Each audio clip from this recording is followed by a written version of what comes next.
Hi guys, welcome to the stream. How's everyone doing? Got quite a few things lined up today to talk about, which is nice. I'm quite prepared with my list. Had a couple of problems last week, but we're going to get into that a little bit later. Bear with me just a second. Let's have a look. Turn that on. Make sure I can see you guys typing in the chat.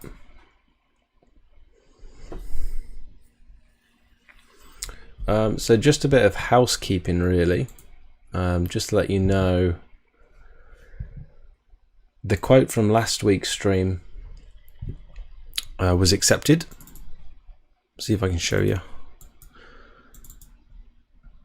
So this one that we had to do for my friend, sort of like an old friend over in Bromsgrove.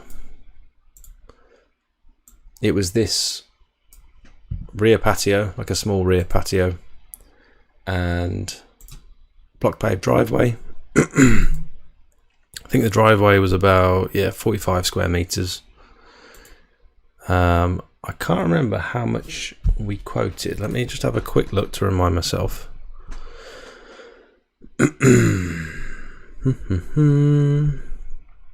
So we quoted 155 for the driveway, £35 to resand on a dry day following the wash, and then at the back we quoted £60 for the back, but that was provided he had everything done at the same time. If he just wanted the back doing, which is what he said in the first place, he was quite adamant that he mainly wanted the back doing. We quoted 125 for the back if he only had that done on its own, but if he had everything done all together, you get a £60 discount, £65 discount. So in total, 260 quid, and he said that's fine, and I've got him booked in. So good job with all the suggestions on that. Thanks very much. Spick and Span, welcome. Emir, how's it going? True Flow, you're right. Welcome to the stream, everyone. So this time we're not going to have any music on stream today, because I swear the last 4 times I've streamed, we've had different playlists, and they've all said like copyright free, YouTube safe, all this sort of stuff, and then within minutes after the stream it says you've been copyright claimed, the whole stream has been demonetized. It's like, God. And it's every single song, so it's like every couple of minutes I've had a new copyright claim throughout like a 4-hour stream. That none of them are like copyright strikes, so it's fine, but it just means I've either got to individually mute all those portions of the stream, which makes it pointless to like re-upload afterwards, or I just leave it and then it's like it's not monetized anymore. So whatever. It's just like the music is mainly for me, just to keep the flow, really keep things going, because I don't know, I feel a bit awkward without some sort of background noise. But hopefully you guys, as long as you're asking loads of questions and we can keep the conversation flowing, I'm sure I'll be fine. Mr. Moo, how you doing? AJ Pressure Cleaning, right, Shag, the Dirt Doctor, greetings, how are you doing? SH, new to your channel, welcome man, thanks for joining the stream. Hope you've enjoyed the videos so far. I have tried the XJet, yes. I was thinking about showing, like I've done a very quick video from me using the XJet today, which I've edited, I've uploaded, but it's not due out until tomorrow. So if you'd like, we can maybe watch that together on stream tonight, if you like, if that interests anyone. I phoned pressure washer sales and services to get my leak fixed on my pressure washer, and told me they only do commercial units. Is that true? What do you mean? What sort of pressure washer do you have? Is it like a petrol one? I wonder if you've got like have you got like a Chinese one or something that they might not have the parts for? I don't know. I would have thought they could have. I mean, they fixed mine. They put a new unloader on mine, so that surprises me. I don't know. Is that the sales and service in Evesham? Did you get the right place? So we've got a few things to go through today.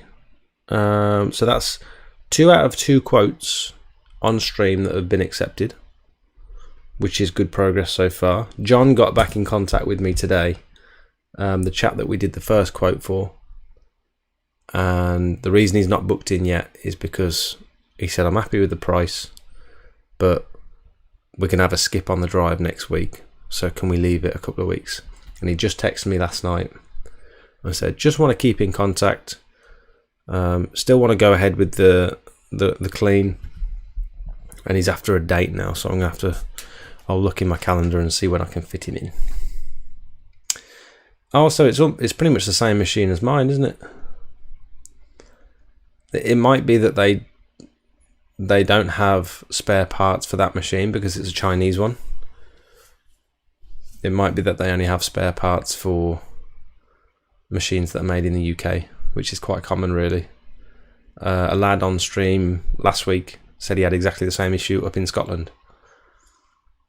He had a Hyundai pressure washer, I think one of those Amazon ones, and he couldn't find anywhere that would fix it for him or service it. Evening, Charlie. Batman, alright, Shag? This is going to become like a thing for this stream, isn't it? Hey up, Shag. Never heard it before I started talking to you a lot. So funny. I want to start a jet washing business for the last 6 months, and your video on what pressure washer to buy is good for me as a beginner. I would like to know how to price jobs. I'm from London. Well, I'm glad you found it useful. And I think the advice that I've given on some of my early videos still apply. I go back and watch them incrementally every couple of months, just to see if I'd still give that advice now. And I do, which is why I leave the video up. So if you'd like to know how to price jobs, we are literally going to do a quote together on stream tonight, in the next couple of hours. I've got another old friend that's contacted me, another old school friend, and it's a good, it's like a rear patio and a block paved driveway, so it's going to give you a good idea of how I go about quoting a job like that. We'll literally do it live on stream. We'll get the price up. We'll send the message and see what we get back. So no music on stream. Sorry about that, guys. I don't want to keep getting copyright striked. I don't think it's helping the algorithm on my channel. I'm just crossing out the things I've already spoke about. Right. We've got a couple of members in the channel, and they're here every week. Spick and Span. And I'm Batman. Both decided to become paid members of the channel, so I really appreciate that. Thank you. If you'd like to do something similar, if you want to know how you can support this channel, there's a couple of things you can do. First of all is watch my videos. I'd be very grateful of anyone, if you're not looking to spend any money, which I totally understand, but you find my content helpful in any way, the best thing you can do is just watch my videos, comment on them, like them. You can hit subscribe just here, and then if you click on that again, you can press all, the little bell next to the notifications, and that'll let you know every time I go live. It will let you know when I've got a new video up, any of the community posts and polls that I put up every once in a while. And just generally engage with the stream. Click like on my videos, comment on my videos. It all goes towards boosting my stream to a wider audience. And then if you do want to go the extra mile, obviously don't feel obliged, but if you do find my content useful and you'd like to support me in other ways, you can send a super thanks. So this is essentially a comment with a donation attached, or you can hit join here and you can become a paid member of the channel. So we've got 2 so far. We've got, like I said, we've got I'm Batman, and we've got Spick and Span, and you get a lovely little badge next to your name. I need to get some like custom badges so that you can feel even more special, don't I? Right.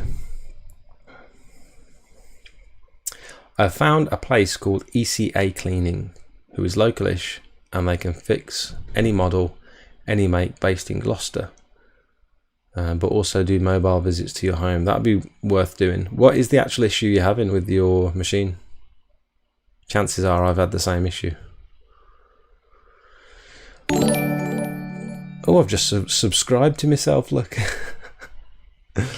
I ordered the side fill valve from Amazon, 3/4 inch hose from Toolstation, halving the time it takes to fill my tank. Happy days.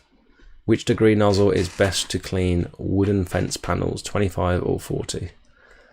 I don't use anything less than 25, or anything more than 25. The little green nozzle, I don't go lower than that. In fact, that's the only nozzle other than the turbo. I've got a new rinse down nozzle, which is the big orange one from my videos. And then I've got my turbo, and then I've got the green 25 degree fan jet. Those are the only 3 I use. Just be careful with wood, because it's very easy if you stop with decking, fence panels. If you stop, you'll leave a line. So you've got to either feather out, or you've got to complete the whole panel in one go. You might find that biocide is a better option. No pressure, and you'll see results within a couple of days. Tree flow, that's good to hear about the fill valve. It's insane how much of a difference it's made. I can't remember the last time my tank went empty. Like, I'd say 95% of jobs now, my tank remains full throughout the whole, even though I'm on full revs, full pressure, using the turbo nozzle for 2 hours at a time, and the tank remains full the whole time. It's insane. Going from having to stop every 5 minutes to wait for it to fill back up, going from that to never having to stop is just such a wonderful improvement. Nasty, what's going on? You're right. It's been hot, isn't it? It's so muggy. I feel like I'm going to struggle tonight because I've got the fans. I don't know if you can hear these fans on the laptop. Can you hear that? There's so much heat coming out of this laptop. Every gaming laptop I've ever had, the cooling has been terrible on it, and the microphone's sat right next to it. I've got the window open, but there's no cold air coming in. It's just hot air. We had the biggest crash of thunder when we were outside earlier. We were listening to the thunder like it was breaking in the distance. Me and my little girl Maya and my girlfriend and the dog just stood outside on the back patio, looking at all the black clouds coming over. And we heard the crashing thunder in the distance, and we were all looking at each other, and it was like, whoa. Then all of a sudden, above us, there was this massive bright flash of lightning. And then half a second later, the biggest boom, it shook through our chest. It made my arm something happened to inside my arm, where I felt an uncomfortable, it wasn't a pain, but I think it just shocked me so much. And we just ducked and ran inside and closed the door, and the dog was scared and Maya started crying. It was crazy. It's leaking from the nut at the bottom. Tried to tighten it up, but no joy. No major leak and not losing pressure. It's leaking oil from the nut at the bottom. from the nut at the bottom of the pump or the nut at the bottom of the engine, because that could be a very easy fix. If it could just be an O-ring in that nut. So even though you're tightening it further, if the O-ring is split, it's still going to allow oil to leak out. So you might want to take it off, be prepared to lose your oil, and but it's worth doing anyway, because you can service it at the same time by putting new oil in. You might find you've got a split O-ring around that bottom nut. Weir jet washing. Had a tough one today, mate. Natural stone patio with rust marks. Couldn't remove it. Had to order Smelly Gel Pro and tell the customer I'd go back. Patio came up lovely, but I can't leave it like that. Daddy, my done to chill with mommy, okay? You're going to chill with mummy? Yeah. Did she say you could? Yeah. You're supposed to be in bed. No. You're not tired, are you? You're never tired on a Monday night. I wonder why that is. Is that Nanny letting you sleep in the day? I think you smell. Why? You tell me why. Do you want to tell mummy? Say, Mummy, I smell. Yeah. Alright, love you. Okay, my door's shut. Yes, please. Okay, my door's shut, so keep it back. Go in. That's a good idea. See you in a bit. See you later.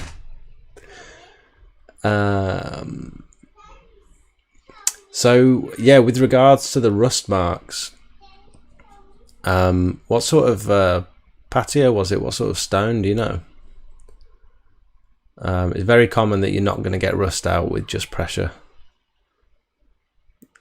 So I did a video on Smelly Gel Pro a while back. I don't know if you've seen it working before, but let's see if I can find it for you. I thought it was incredible. I think I used way too much of it, because you only get a litre for about 30 quid. But the results were insane.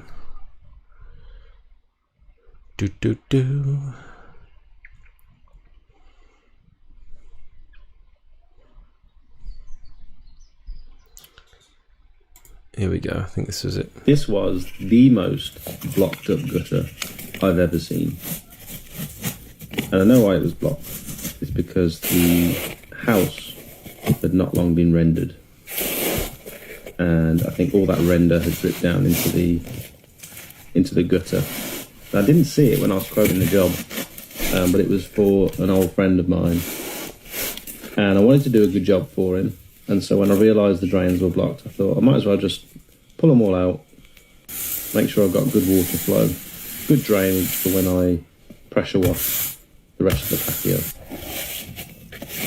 Give it a good old brush as well to make sure I get everything off. And then I use my pressure washer, got a little ball valve on the end, and just wash it all down, get rid of anything left over. See, the water's running beautifully now. And then we move on to the cleaning. So this is my 18-inch surface cleaner. And then I go around the edges afterwards with a fan nozzle, try and get all the white spots off the bricks. Get all the weeds out. It came up really well. It wasn't actually that dirty, it was just a bit dull, really. And then we've got some Smelly Gel Pro from Pure Seal. So this is where all the patio furniture had been sat and it kind of moved around the patio. I'd only realised after I'd cleaned it that there were so many spots of rust. And so I had to treat, I'm going to take a guess, but probably about 100 spots of rust.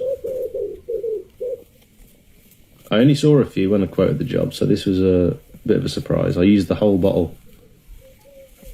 And you can see it sort of turns purple. Give it a little brush. It didn't, the instructions didn't say to agitate it, but it worked really well. I hosed it down with my watering can. Those kind of oil marks, they actually do come out. It says after about 48 hours, those marks will fade. They actually faded a lot quicker than that, so hose it all down, Make sure, get rid of any excess off the surface. Rinse it down with some clean water. And you can see the rust marks are pretty well 100% gone. Such an amazing product. I honestly didn't expect it to work this well. Pretty impressive, wouldn't you agree? Thank God I seen your video. Good, I'm glad you found it useful. Connor, what's up, man? You alright? McCaithness Films, is that how you say it? C-A-I-T-H, Caithness, McCaithness. How are you liking your X-Jet? I've got the one with the Q spigot setup. I love it. I was very happy with it today. We'll watch the video in a bit of me using it for the first time. I've got just the normal mini. Is it a quarter inch quick release that goes on the end of your lance? Very happy with it. It's doing exactly what I want it to do. Could I use Nuclear Pro from Pure Seal to soft wash Pebble Dash? Remind me what Pebble Dash is. Is that like a wall?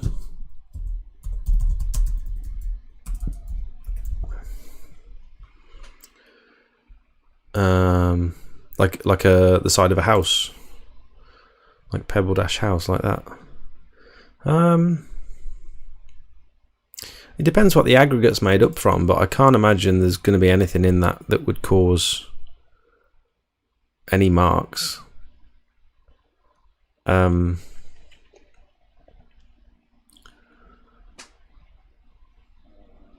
Yeah, I'd say do a test patch. I think hypo would work wonders on that, to be fair. It's essentially just, isn't it just like a concrete mix with a bunch of aggregate slapped onto it? It's just stones, isn't it? Like, I can't imagine why you wouldn't be able to use it. Give it a go. Do a test patch for the customer and do a little square.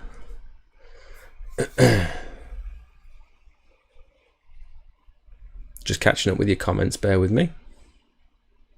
Adi says, bro, you should be pleased with yourself. You've done really well with your business. Thank you, man. I really appreciate it. I saw your comment earlier on my other video. I'm struggling, honestly, I'm struggling to keep up with the comments and the messages recently. So I'm very sorry if any of you have left comments on my videos and I haven't got back to you. It's taken so much time, like between TikTok and YouTube, my Facebook messages and Instagram, and it's so much, and so I am trying my best. Should I be removing all moss and sand when pressure washing block paving? Yes. If you're leaving anything behind, I would suggest that the job isn't complete.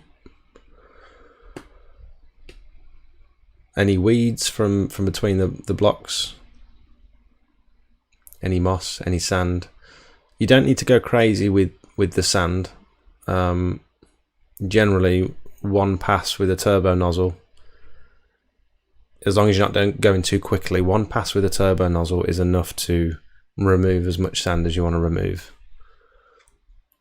You don't need to go crazy by sticking the lance right between the bricks and trying to get all the sand out, because you're gonna remove the substrate, the base layer of sand, and they'll end up going wonky, and yeah.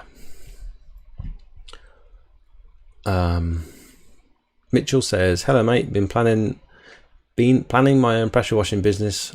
We'll be doing weekends and bank holidays to start. I find these live streams have really helped. Very informative. Keep up the good work. Thank you so much, Mitchell. I appreciate the kind words, and best of luck with your business. Just get going, man. There's only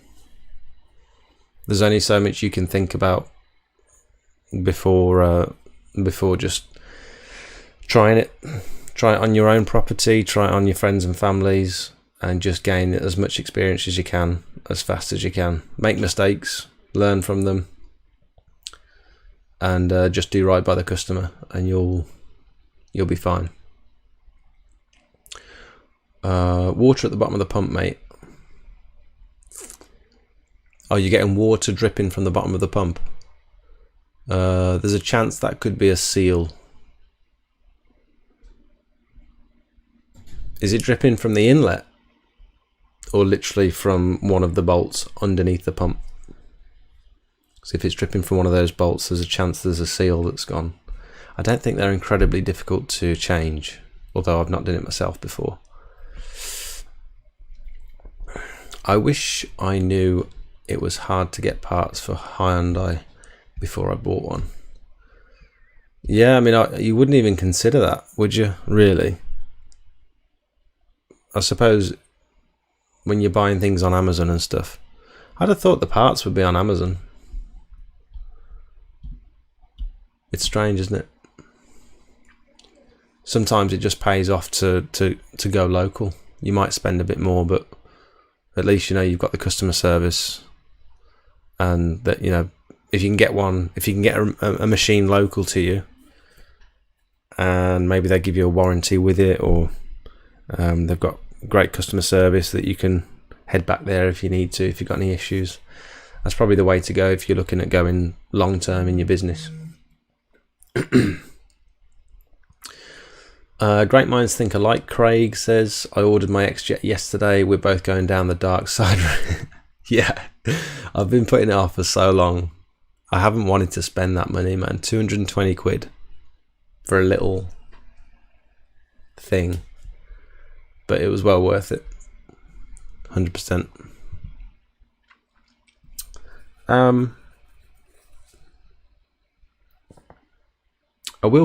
will catch up with your message. I've got some stuff to talk about, right? And we're going to do a quote together in a bit.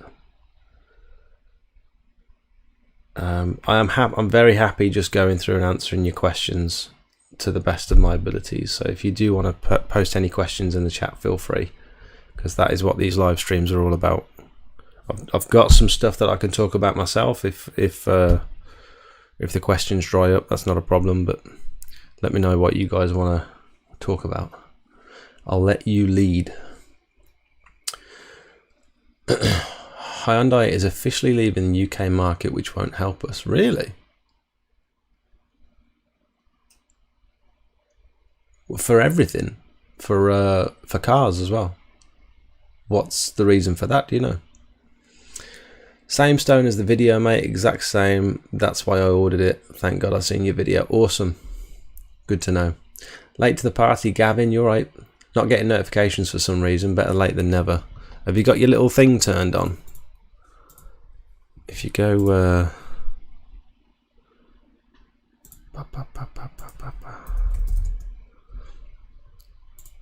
If you go on here, look, and click all, you should get notifications then.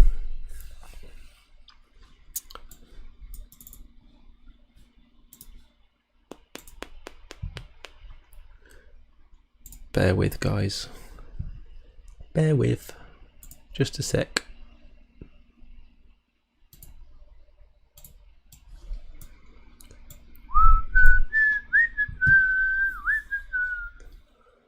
Oh, it is the side of the house. Yeah, just give it a little test patch, mate. As long as you let the customer know, look, I've not done this before. Never used any products on Pebble Dash. Are you happy for me to do a little test patch, and we'll see what the results look like. I'm sure they'll probably be brilliant. To be fair, I did a concrete. Basically, the whole thing was concrete. This massive house, massive driveway, loads of paths going down the back garden, and it was because the old boy that used to live there was a concrete engineer, and he laid it all himself. And the aggregate in that was exposed at the top, and it was like it looked exactly like that Pebble Dash, but it was like all over the floor. And you might find that you still have to pressure wash it, and I'd probably do it on low pressure, just because you don't want to disturb any of that aggregate. There's a chance it could be quite brittle.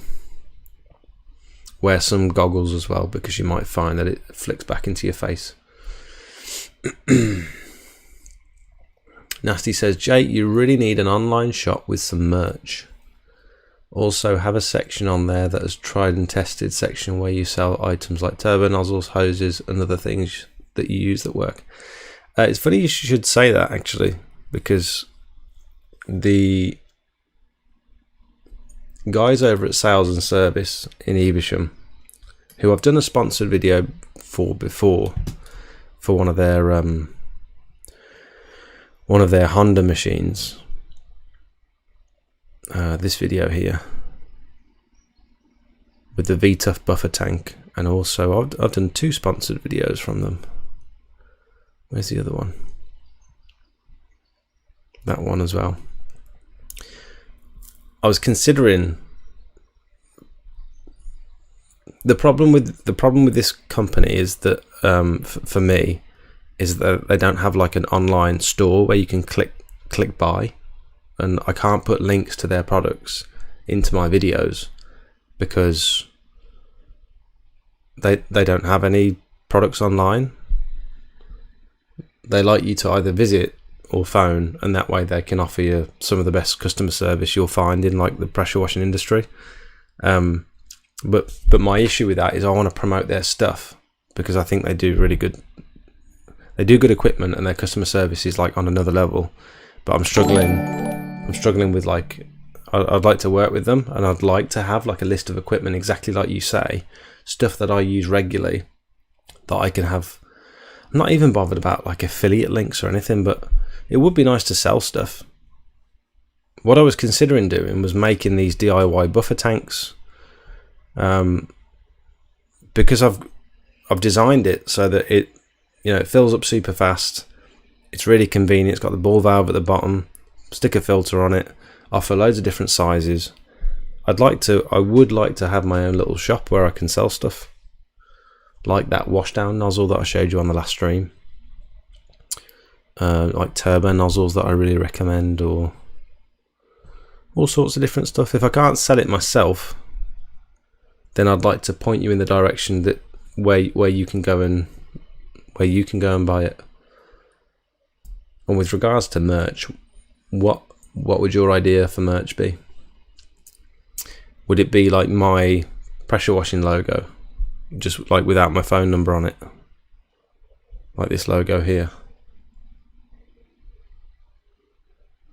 I haven't got my uniform, but would you guys walk around with maybe like a hat or a t-shirt that says Smelt on it? Don't know, it's weird. That's my name, so it's just weird, isn't it? But I've got to think of it from like from a follower's perspective. Do you guys buy merch? I don't know. Good idea though, Nasty. I've considered little bits here and there, but I'm not sure which route to take. Jake says, hi Jake. Alright Jake.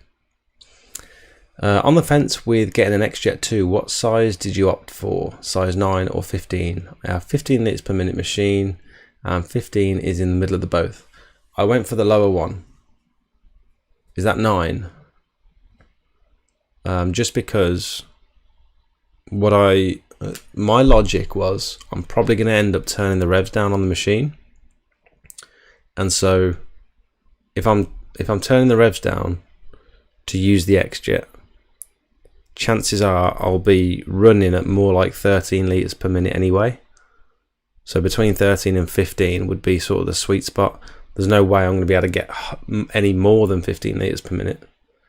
So my logic was to go lower, just to make sure that the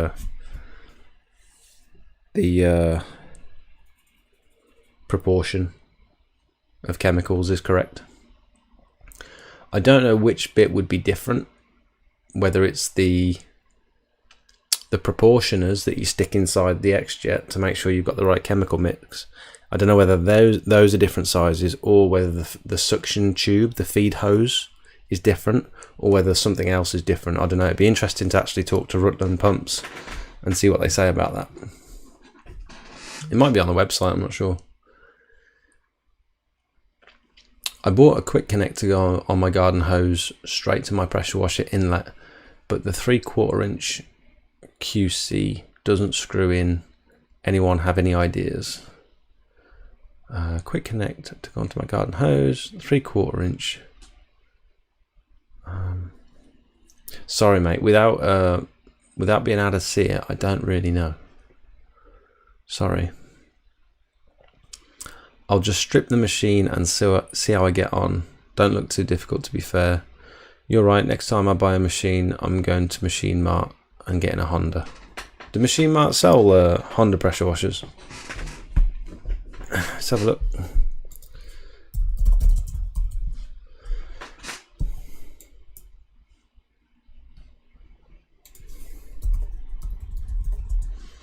Oh, they sell a lot of Honda like they sell like generators and stuff, don't they?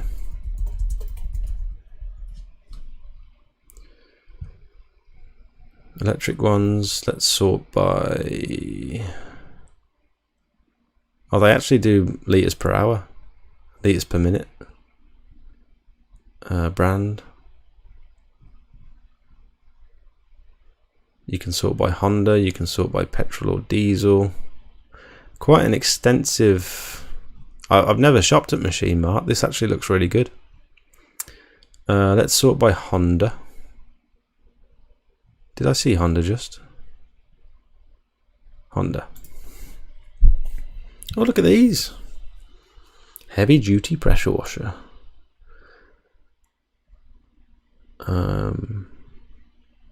Oh, they got VTUF ones as well. These are the sort of commercial ones with Bowsers attached to them. So these are the ones, I rented something similar to this when my machine started leaking oil all over someone's patio. I had to quickly go and grab one of these. And it's an absolute beast. Like, I don't know how it fit in the van, because I've only got a little van. There's a good range on here, to be fair. See, I don't know how much better this VTUF 12 litre per minute machine would be in comparison to that £250 Parker's brand one that I bought as my first machine. Like, how much better do you think that's going to be? So same litres per minute, roughly the same PSI, but it's like triple the price, quadruple the price, almost.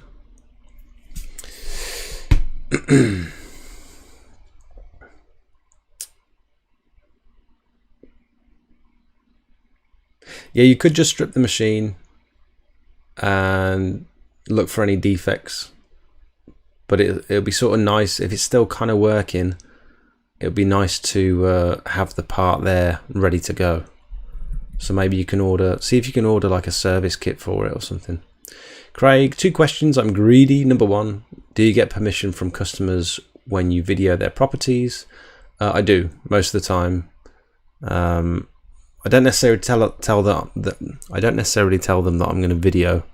A lot of the time I'll say, do you mind if I take some before and after pictures for my social media? I will occasionally say, do you mind if I take some videos for my YouTube channel or just my socials?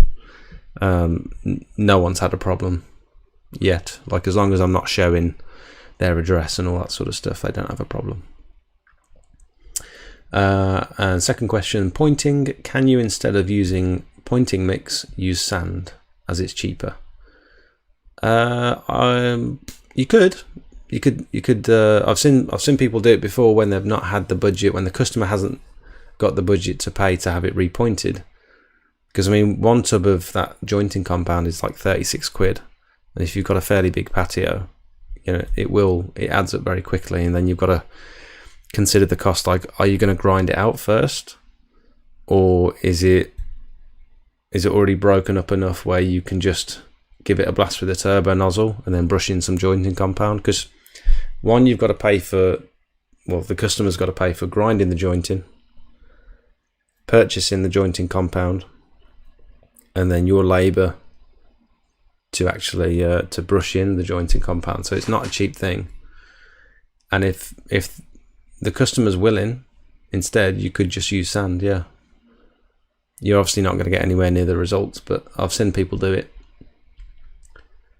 Someone literally posted on the Facebook page, like, I did this today because the customer couldn't afford repointing. It works on block paving. There's no reason why it wouldn't just fill the gaps on a patio. Yeah, mate, my uncle works for Hyundai, and there's a lot of stuff to do with Brexit still. They're pulling out of the UK. No way. That's good to know.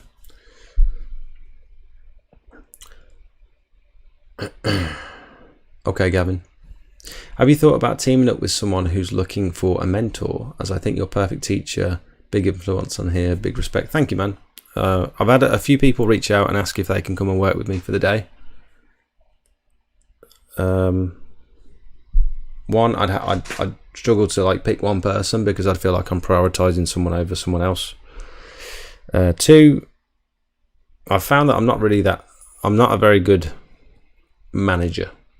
I've been a manager in the past, and for me that's sort of like a management position. If you're taking someone under your wing and you're showing them the ropes, part of the reason why I haven't employed someone yet is because I'm not confident in my ability to manage someone. I used to be a manager at Aldi, and then I went and I was a store manager at Maplin, and I found that I couldn't tread the line of discipline versus being everyone's friend. Like I was trying to be everyone's friend, I think, and that got in the way of then when it came to actually disciplining them, and when they did something wrong, it was like a weird dynamic. But also I just feel a bit awkward just being in the van with someone all day and trying to find things to talk about, especially if you don't know that person. And before you commit, before you say like, do you want to come out for a day with me, or for a couple of weeks with me, or whatever, I feel like you've got to know that person quite well. For me, anyway. I'd do it for like a friend, but not someone I haven't met before. That's just me personally. Do you think you'd gain anything from seeing me try and teach someone the ropes? Because I've only been doing this for 2 years, so this is like obviously I can only show him or show them things that I've learned. I could be teaching them not necessarily wrong, but I'm not the most experienced person in the world. I've been using Smart Seal for all my chemicals. They've got some great offers on there at the moment. Yeah, I've purchased some stuff from Smart Seal in the past. I purchased this tarmac restorer, cold lay tarmac I've bought from there from a recent video. It's good stuff. This is like quite gloopy and thick compared to the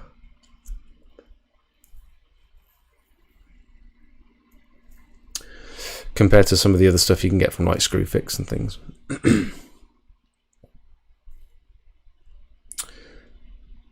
Jake asks, do you use full revs all the time while turbo or flat surface cleaner? Not necessarily. If I've got some with the turbo, if I'm just going over some wall tops, or if I'm going around the corners, round like edges, generally when you get to an edge of like a patio or some block paving, you might find that there's like some usually like a strip of cement that joins the edge of whatever you're washing to maybe like a wall, and you might find that if you hit that with too much pressure, the edge will start crumbling away. And so I generally turn the revs down to about half when I'm going round. So I'll do the surface cleaner first, and then the line that's left around the outside that the surface cleaner couldn't get to, I'll use the turbo at about half pressure. Also, if I'm washing like up against, I talked about this last stream, if you've got like a lot of corners and stuff, you tend to get absolutely covered in muck and grit and dirt. If you're using a lot of pressure in like a corner, it always sprays back up at you. So generally I'll turn the machine down when I'm doing that as well. When it comes to the flat surface cleaner, you probably want to reduce the pressure for things like tarmac. I haven't totally settled on a method for concrete yet. because concrete is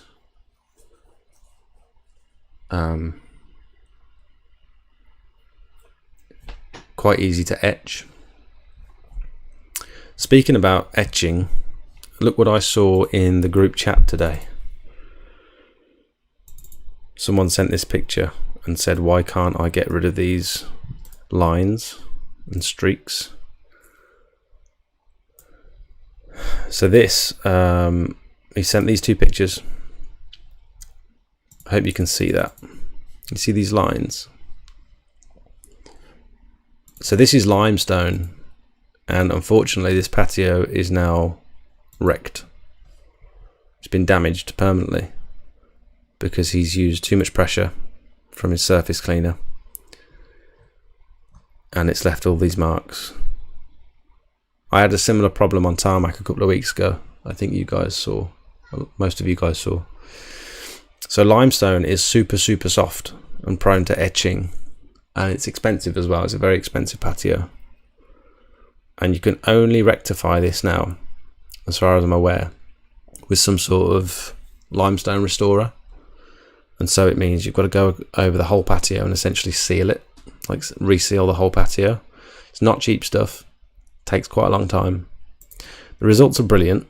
This was one that someone sent in afterwards to show what sort of results you can expect. So obviously that's before, that's after. So it darkens the whole thing, totally gets rid of any of those streaks or lines, and that's the way you do it. But it's quite an expensive process. It's worth it. But when I cleaned limestone, luckily I'd just done the Pure Seal course, and so I was able to spot that it was in fact limestone.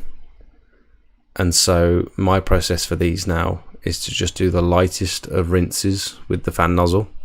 I'm not putting the surface cleaner anywhere near it. Light rinse, try and get as much moss from between the joints as possible, and then put some biocide down. And if the customer wants you to do a deeper clean on it, you just have to either say no, or say, get them to sign something that says, look, I can pressure wash this for you, I can get rid of all the moss, all the algae, but it's going to leave streaks and lines in the patio. Very unfortunate. I mean, the pointing's shot anyway, so it needs repointing. And I suggested to him you could potentially upsell the sealing service and say, look, I've messed up, it's not repairable, I'd be happy to seal it for you and make it look brand new. Would you be up for sort of fronting some of the cost with me so that I don't lose too much money on this job? Very sad. I don't like seeing people make big mistakes like that. I saw one, there's a chap in the US was doing some concrete. I didn't realise you can't clean concrete any sooner than like 2 years after it's been laid, because it's still so soft and you can etch it really easily. And he'd cleaned this drive and totally ruined it. I don't know what you do at that point. It's like really sad to see. I guess you just claim on the insurance or try and do some sort of sealing coat on it. How hard was it to remove the black proportioner once you clipped it in? I haven't tried to remove it yet.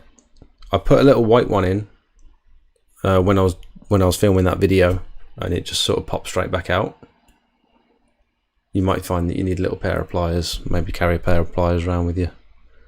But for me, I'm not really going to change it. It's between 4 and 5 to 1. The black nozzle is for my machine. So that chemical mix should be just about right. I shouldn't have to change that now. Have you come across block paving that doesn't need sanding? My drive has wide and deep gaps between the blocks, and they are kind of locked together.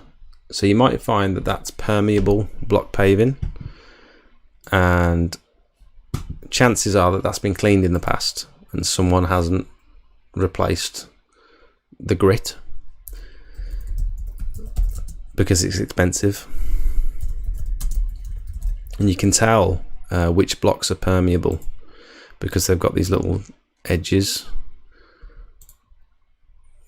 They occasionally look like that.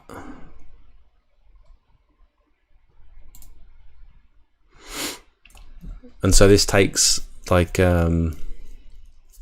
fine grit to allow water to go through. And they use this now on a lot of new builds to prevent flooding. So that rather than, say you've got a street built on like a hill, rather than all the water flowing down this street over everyone's drive and flood in the bottom of the hill, it'll now flow onto people's drives and water will be absorbed through the base layer.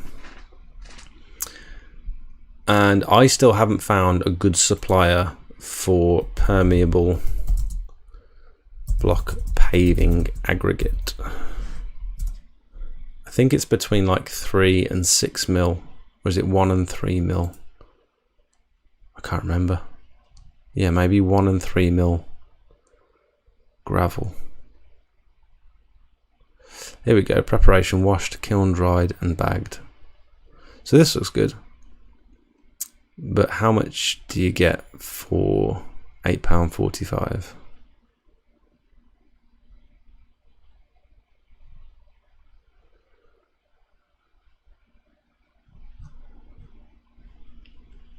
Some people use something called grano dust as well, which looks more dusty than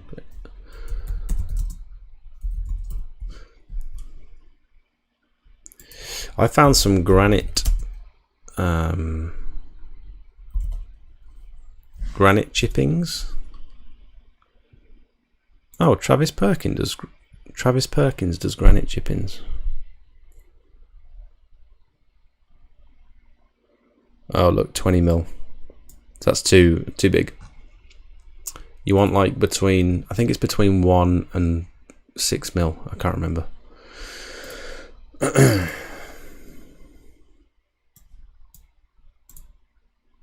I found a new hypo. Well, it's not a new hypo supplier. I've been using them for a long time, but they actually reduced their cost of sodium hypochlorite last week. How often do you find a supplier or anywhere that lowers a price for something these days? I feel like this is really uncommon. Things are going up constantly, and this used to be $33.99 and it's now down at $27.95. So that's crazy.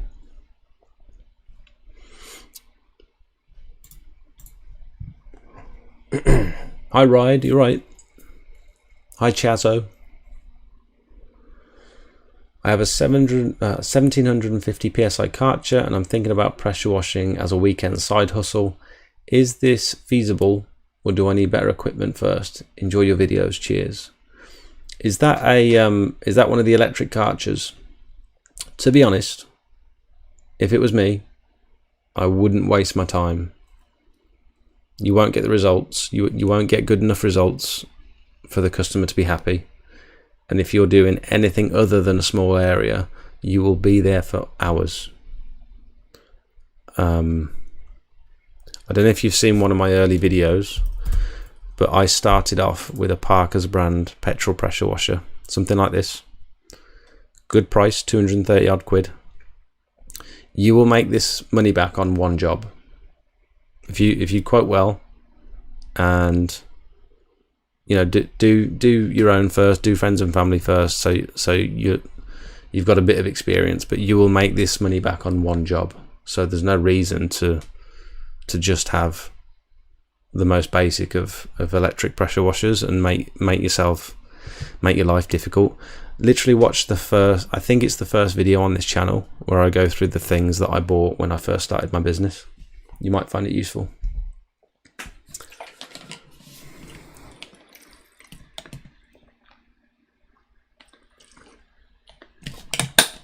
When pricing a job using chemicals, how do you know how much you're going to use? It's a good question. It depends on dilution ratio. It depends. Generally, you don't really know until you've cleaned it how bad the soiling is, like how bad the black spots are and stuff like that. But to get a rough idea, you could go on to Pure Seal. So this is just the supplier that I use.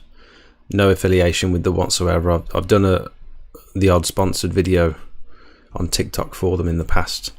But you can get a good idea. What can we look for? So they've got Nuclear Pro, which is their sodium hypochlorite with all the surfactant and everything already mixed into it, so you don't have to muck about with that. So if you scroll down, you can see a dilution rate of about 1 to 5. So it doesn't say it on here, but on a lot of chemicals, it will tell you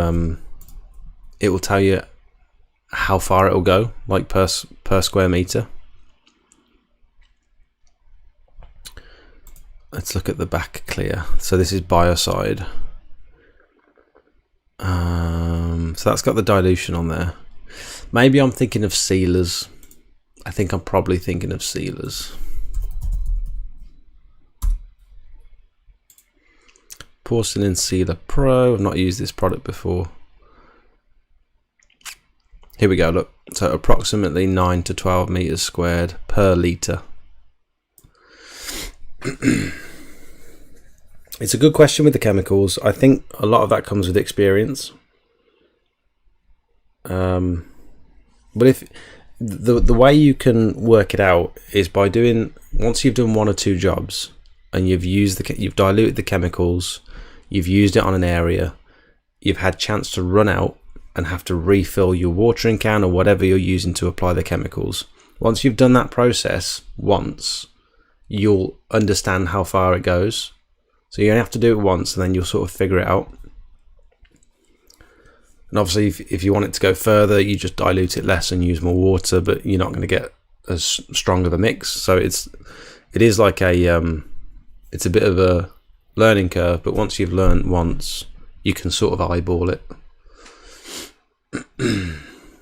Good question though. Sorry, I couldn't give you a very good answer for that one. Machine Mart is the mustard. What does that mean? Does that mean it's really good? If you buy anything from them, they have an in-store technician for anything you buy off them. Oh really? There's a Machine Mart over in Worcester. When I was doing some gutters in Worcester, there was literally one over the road from the school that I was cleaning, and I fancied popping in, but I didn't have time because it looked really good from the outside. Machine Mart's service parts department over the phone are also very helpful. That's good to know. Thank you. I think it's a good video idea. I think a good video idea would be what surfaces exist and how easy they are to etch, including preferred cleaning method. That would be a good video. That would also mean that there's a chance I'd be speaking on stuff that I'm not totally versed on, because there's only so many surfaces that I've come into contact with. I've got my preferred cleaning method, but it might not necessarily be the right way to do it. I understand what you're saying. It could be a good video, but I feel like maybe I'm not that person to make that. I'm not the person to make that video. Sorry, I've got some nerds.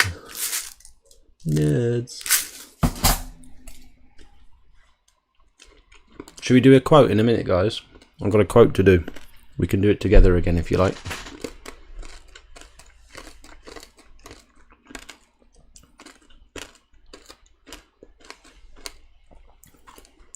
AJ, there's a lot of videos like that. People stood on roofs, pressure washing things. No harnesses, no safety equipment. It's crazy. You can lose your life so easy standing on a roof. We've stood on a roof to I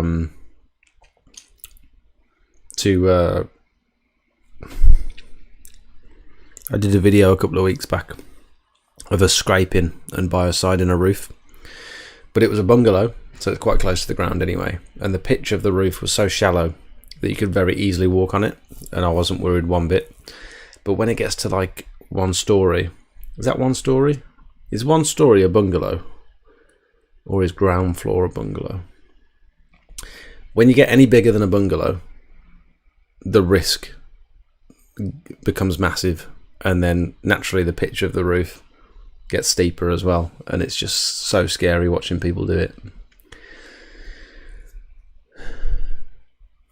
Thanks so much for showing me this. My friend has asked me to do his, and I need to research the relevant infill. You've saved me so much time. What do you mean? Showing you what? What did I show you? The relevant infill. Are you talking about the permeable block paving? I've never ordered the stuff, so I don't actually. I've got no experience with it, but it's worth trying to find like a fine grit. It's used on pretty much all new builds now, on driveways and entranceways of all the new builds. So someone's getting it in bulk from somewhere, but I haven't found a good supplier for it yet. And the few jobs that I have quoted on, I've not got the quote because that aggregate is so expensive. Like kiln dried sand is what, £3.90 per bag, but to get the same amount in the aggregate stuff can go all the way up to like 20 quid a bag, so it can get really expensive. And sometimes it's only supplied in big 1 ton bulk bags, and if you don't need a ton of it, what are you supposed to do with the rest?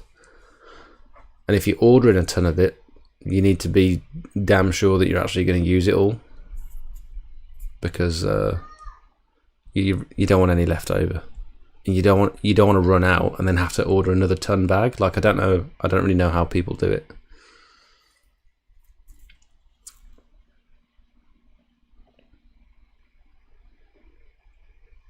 No worries, Connor. Can I use Smelly Gel Pro on tarmac to get rid of oil or rust? I don't think it will get rid of oil necessarily. I don't think. I know Pure Seal do an oil remover pro. Oh, they've got this rust remover as well. Pro 9 rust remover. Oil Clear Pro. Can that be used on tarmac? Not suitable for tarmac. You know what I used that was really good on tarmac for removing oil? I used Synergy. But literally 1 application diluted 50-50 with water and it cleared it. It wasn't as effective on block paving, but on tarmac it was brilliant.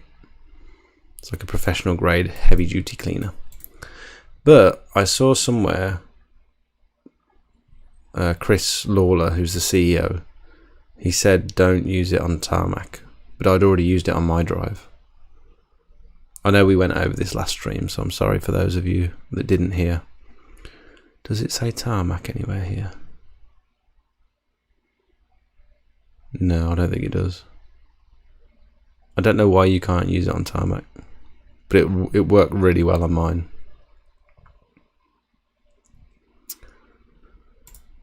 I wonder if you can use this for oil. Removes rust stains, acts quickly. I don't know. Sorry. I won't do roofs, just sticking on the ground level jobs. That's my bread and butter. Yeah, I think I'm with you on that. Too much risk involved. The equipment is like to step into roof cleaning becomes really expensive if you want to do it properly anyway. And just yeah, the extra aspect of like safety, just I feel like it's not worth it. And my van isn't big enough to fit any extra equipment in at the moment, so it wouldn't make sense for me to go into roof cleaning now.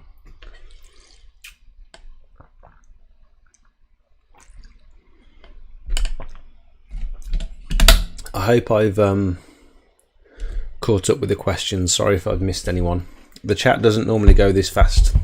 We've got the most people I've ever had in a live stream in here right now, so I think I'm managing it, but it's nice to have things to talk about, nice to have questions to answer.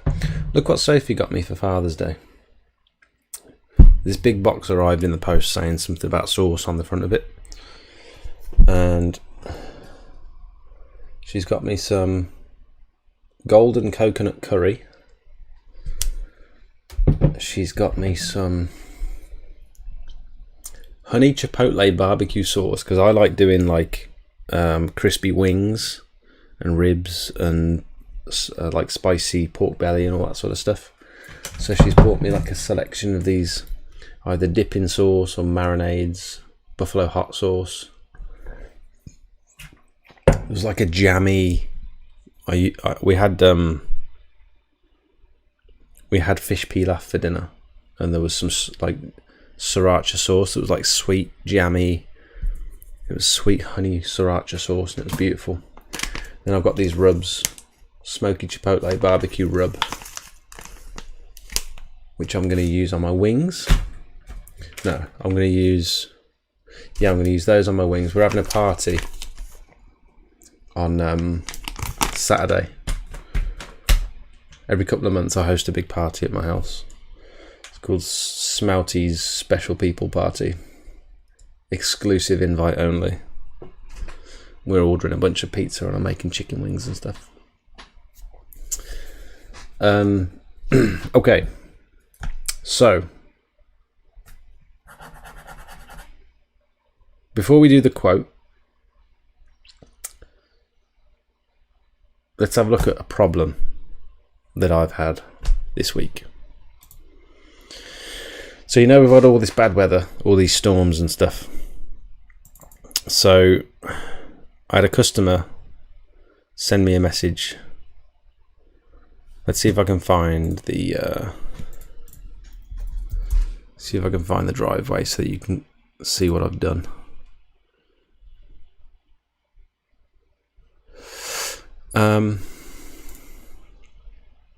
So last week it was beautiful weather all week, and I've sanded and sealed a large driveway. One of the biggest ones I've sealed. One of the biggest block paved driveways I've sealed. Left me a lovely review. What a lovely guy. Turns up when he says he will. Keeps in touch. Answers any questions. Works extremely hard. Fantastic results. Would recommend. So we're on the right track. She's happy. So this is the drive. I think I showed you guys this last week. So resanded it. Went really well. Apart from literally getting to that top corner there, running out of sand.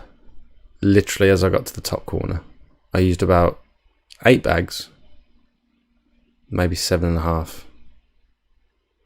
I had 10 bags in the van in the morning, did a little job in the morning, and then had about 7.5 bags left. So I had to leave the job halfway through as I was resanding to go to Wicks to get a couple more bags of kiln dried sand. Wicks had run out. Went to B&Q. B&Q had run out. Went to Build Base. They'd run out as well. And so in the end I had to go to Juicens. I think it's called Juicens. I've never been there before. But they had a couple of bags.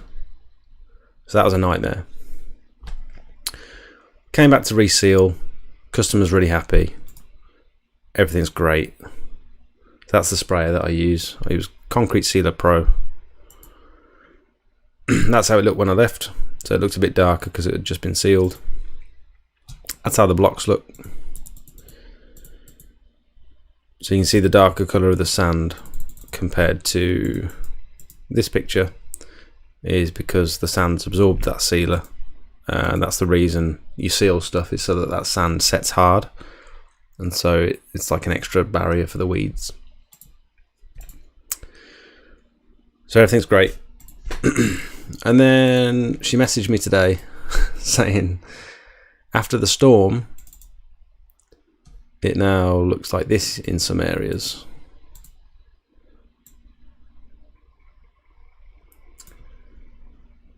So there's a big gap where the sand has been blown out. We had a very, very hard storm in Redditch the other day, literally hail. It stormed solid 2 nights in a row. Really heavy rain, heaviest rain we've had in ages. And look at all this, it's totally broke up, chipping away. I think that bit there has happened because it's on the side of a drain, and I'm wondering if anytime you're brushing sand around a drain, chances are it's going to keep falling through down into the drain, because there's holes in the bottom somewhere, and you just lose all your sand in there if you keep trying to fill it up. You'll never fill it up. So that could have been partially the reason why that's happened just there. But yeah, very disappointed. So now I've got to go back. There's only a couple of areas, she says, but she wants it looking perfect. She was a bit of a perfectionist, which is fine. Paying a lot of money to have a drive done. You know, it needs to be right. So I'm going to go back, brush some more sand into these areas. And I'm thinking, she was happy to do it herself. She said, can I just brush some more sand in? Will it affect anything? And I said, don't worry, I'll come and fix it. I'll brush some sand in. I'm considering sealing over those small areas again, just to lock that sand in again. And she said, oh, I wasn't expecting you to come back out. I'm happy to do it myself, but if you can, that's great. So she'll be happy. As long as I fix the issue, she'll be fine.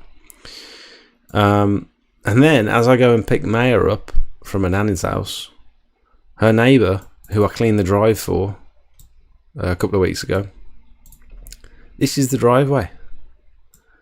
Have you ever seen this before? That is sand. That's kiln-dried sand, washed from the heavy rain in the shape of the cars on the drive. Have you ever seen anything like it? I don't understand.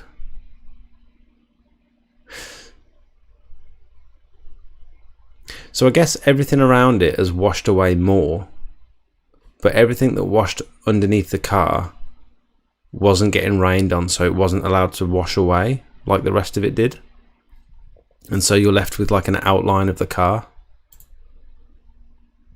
It's really strange, because the joints are still full under the car. Well, there were some gaps.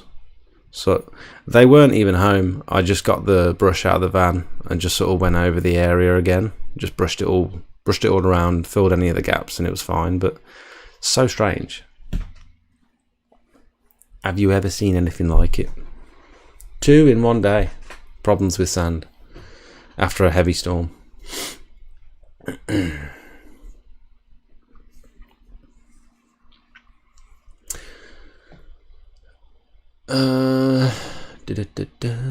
Going to price up my first ever pressure washing job tomorrow.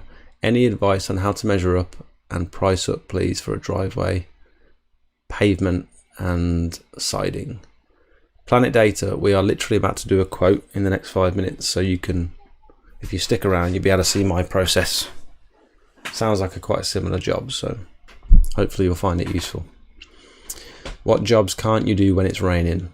Sanding and sealing, biocide,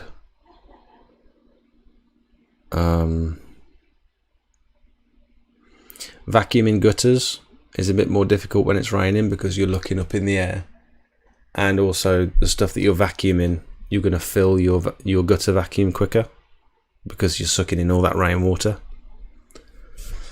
You can't put biocide down in the rain because it won't adhere to the surface.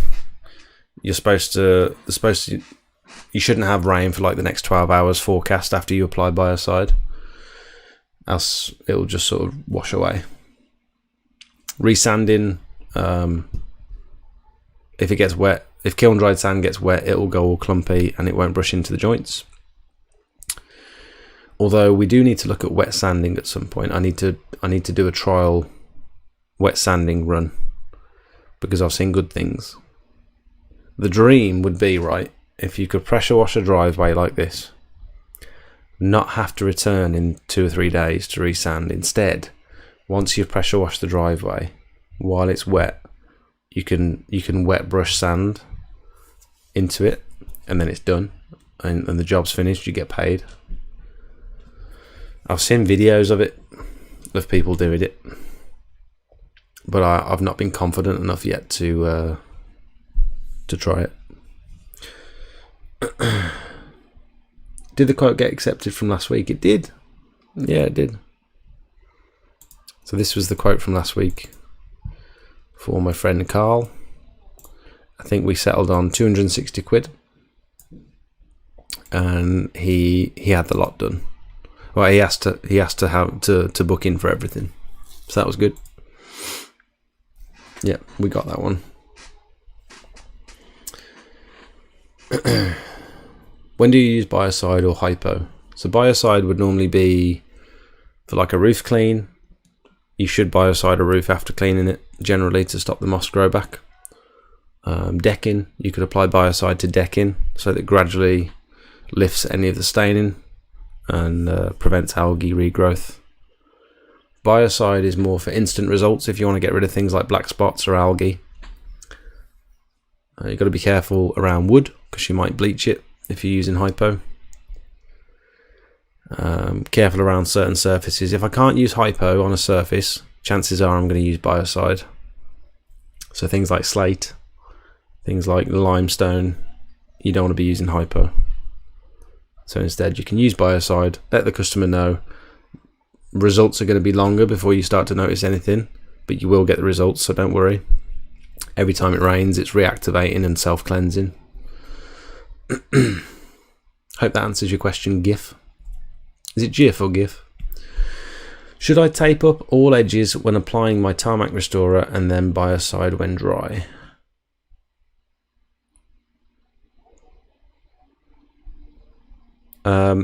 With tarmac, you want to biocide first. Biocide the tarmac to kill any moss. Give it like 2 weeks to take effect. Then return, wash the tarmac, and then apply the tarmac restorer. That would be my advice. That's what I do. That's what I've always done.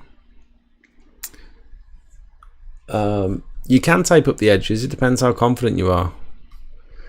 If you're going up against walls, if you've got tarmac butting straight up against a wall, chances are if you're using a roller, the top of your roller is going to brush against that wall and you'll leave a black line all the way across it. I've done that a few times, so I know from experience. When it comes to bricks next to tarmac, I have slipped up a couple of times and got the black stuff on the bricks, and you can't get it off. So you've got one shot. You either do it in a straight line and you're perfect, or you smudge it on a brick and that stain will be there for a long time. So if you're not confident enough to do that, you could either tape the edges of the bricks or you could use a brush to go around the outside.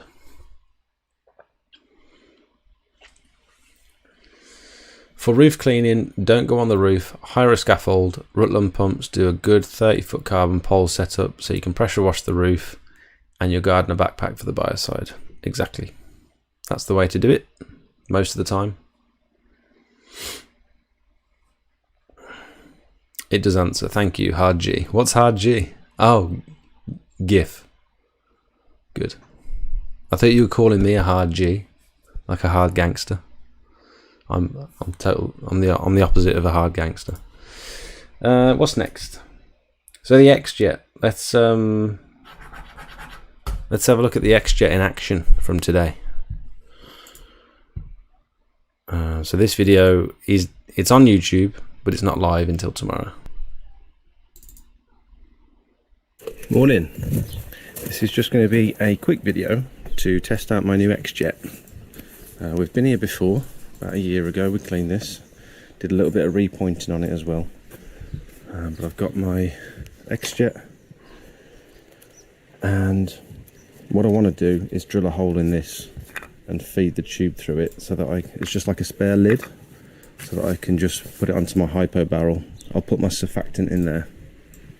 Managed to borrow a drill from the customer and see how quickly we can get these chemicals down. I think I'm going to go over it with the surface cleaner first, because there's lots of debris and stuff that I want to clear before I put the chemicals down. We'll see how we get on. didn't do any voiceover for this bit. My phone was dying, so I was trying to preserve battery. I think in the end I did like 16 mil, like a 16 mil drill bit for this hose, and it fit perfectly. So my idea with this was, I've seen other people do it before.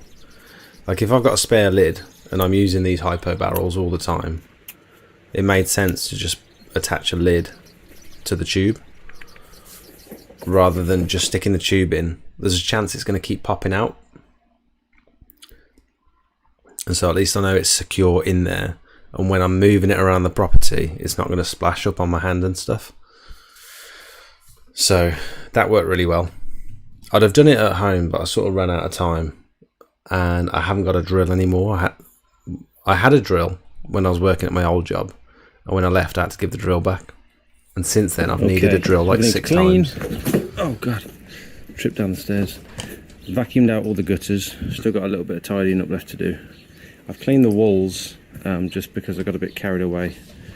I haven't quoted for this, so I'm not going to charge them. I just wanted to give it a clean because there was lots of moss everywhere. AJ, I've got a couple of tarmac restorer videos on my channel. I don't know if you'll find them useful, but I've only done like, I'd say I've done about 6 now, and they always look amazing. Like your customer will be properly impressed. So just take it slow, do it properly. Try not to make any mistakes when it comes to like getting product on other surfaces. And just be careful if you're using a roller. If you roll too fast forward, there's a chance that it'll spray up against the wall or up against the garage door. I've had that in the past. So anytime you're brushing towards a surface, just brush slowly to the edge, or roll slowly to the edge. And I'm gonna hypo the walls as well as the slabs. I've only got like 11% left on my phone, so I'm just going to try and get this last clip of using the X-Jet and then head off.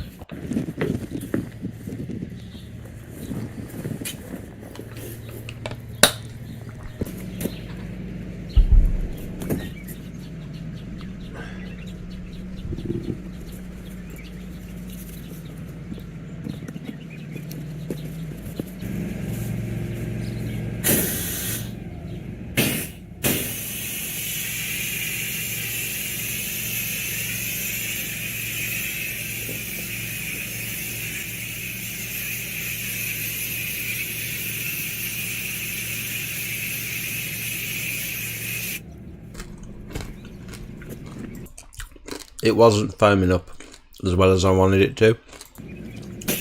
I thought it was because I didn't have it. Sorry.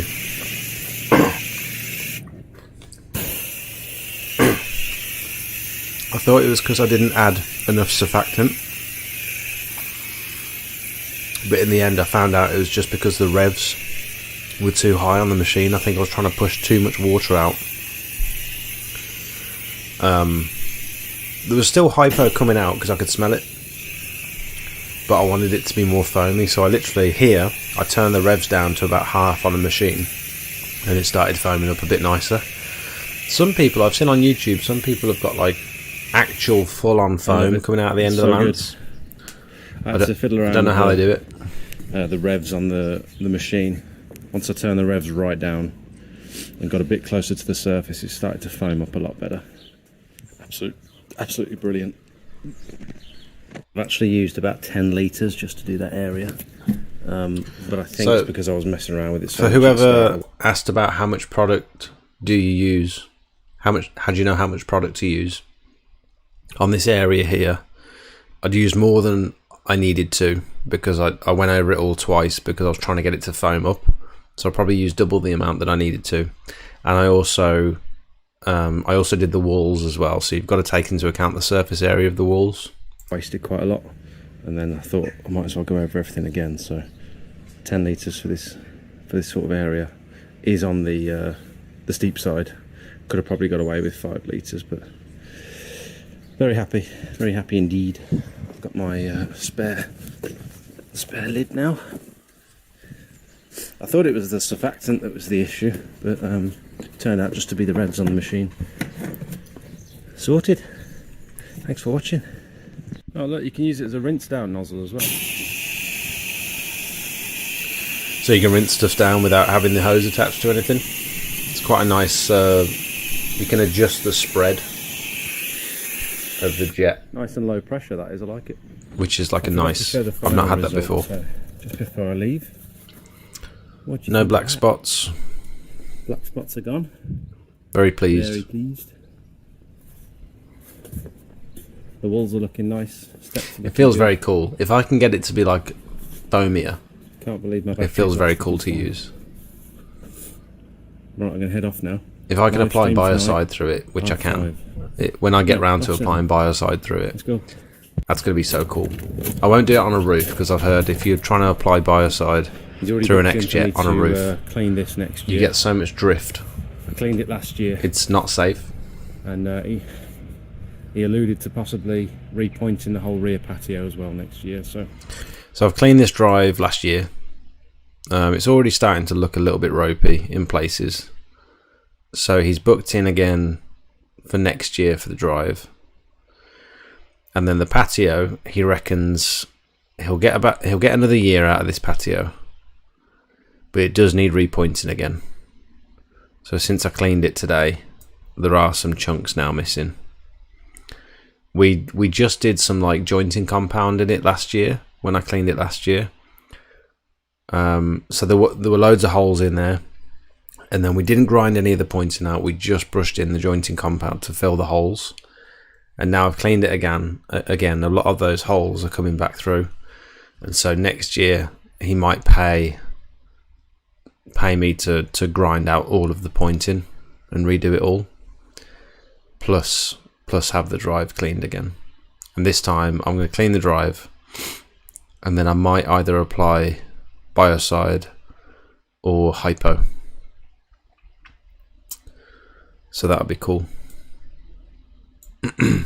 But now that I've got, every time I buy a new barrel of this hypo now, I'm gonna, rather than mixing my own surfactant and stuff on the job, when I buy a new barrel, I'm gonna crack it open, pour 500 ml of surfactant in there, maybe a bit more, maybe like 750 ml, and then do the lid up, shake it around, and that's good to go. Then I can just stick the X-Jet in it and away I go. I'm only going to open one barrel at a time because once the hypo's open, it can degrade over time, so it won't be as strong, a month later.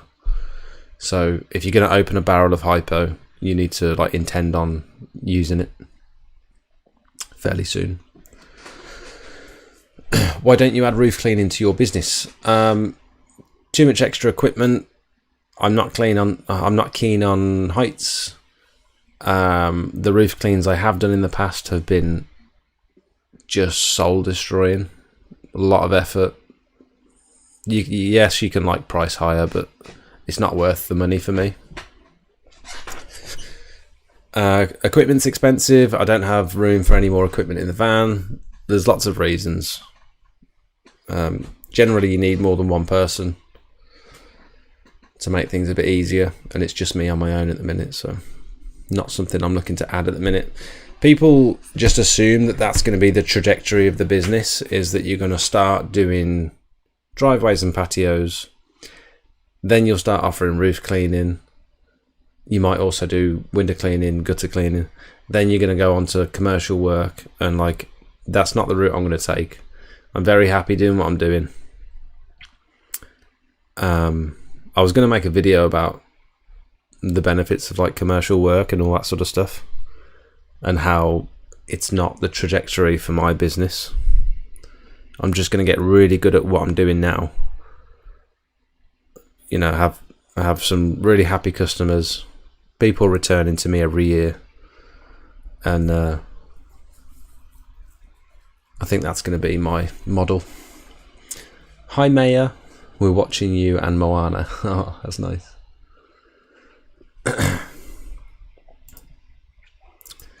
Yeah, so this video is coming out tomorrow, for those of you who fancy giving it a watch full screen. I'll find the videos and have a look, no worries. What PSI do you recommend for cleaning tarmac ready for reseal? I couldn't tell you. My machine is about 220 bar, I think, and I turn that down to about half revs. No idea what PSI that is because I've not got a gauge on my machine, so I couldn't tell you.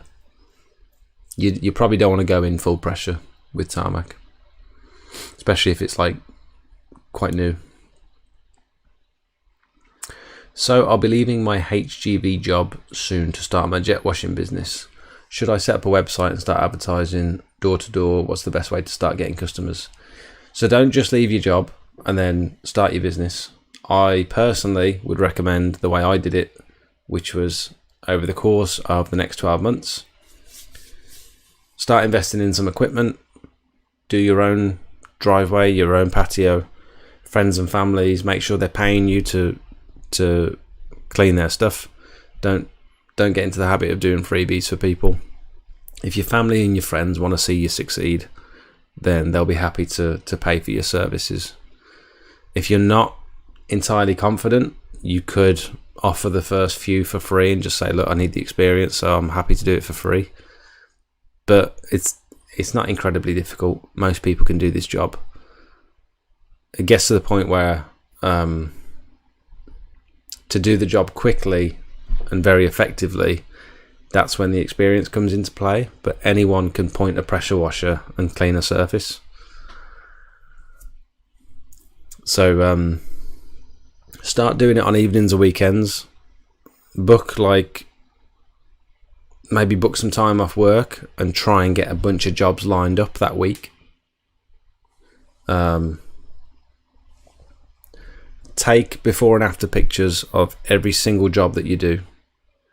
I'd say a website generally in the pressure washing industry, if you've got a fancy website, you're targeting commercial clients. This is my opinion personally. I haven't got a website because I'm not targeting commercial work. I'm just on social media because I'm targeting domestic stuff. So set up a Facebook page or an Instagram. Put all of your really good quality before and after pictures up. So the way I do it is pretty much every single job I do. Not so much these days because I'm struggling to find the time to post everything, but most of my jobs I'm posting before, after, before, after, before, after. Same area, same angle, and that way people can... What I've found in the past, people boost their posts on Facebook and they'll put all the before pictures and then all the after pictures, and you'll find that this panel here, so these 5 pictures that you can see here, they'll all be before pictures. So you can't... I mean, this one's not that impressive because it's a grey driveway, but like for one of my other posts, say for example this one, you can clearly see they're taken from exactly the same angle. Before, dirty, after, clean, before, after, before, after. They're all taken from the same angle. You can see when you look at it, you can see it looks impressive from like the thumbnail, so you want to click on it. This is how I post all of my work. Before, after, same camera angle.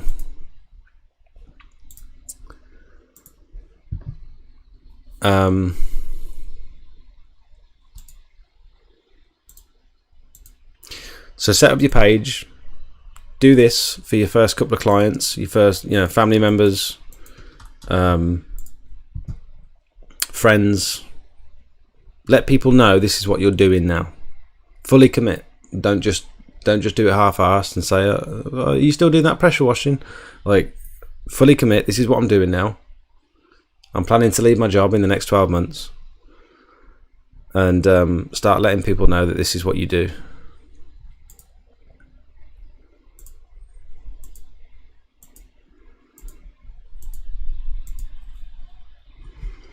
You want to make that good, like, first impression.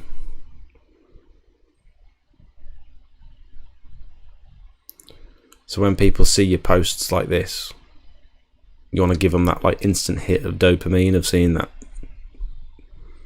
awesome result.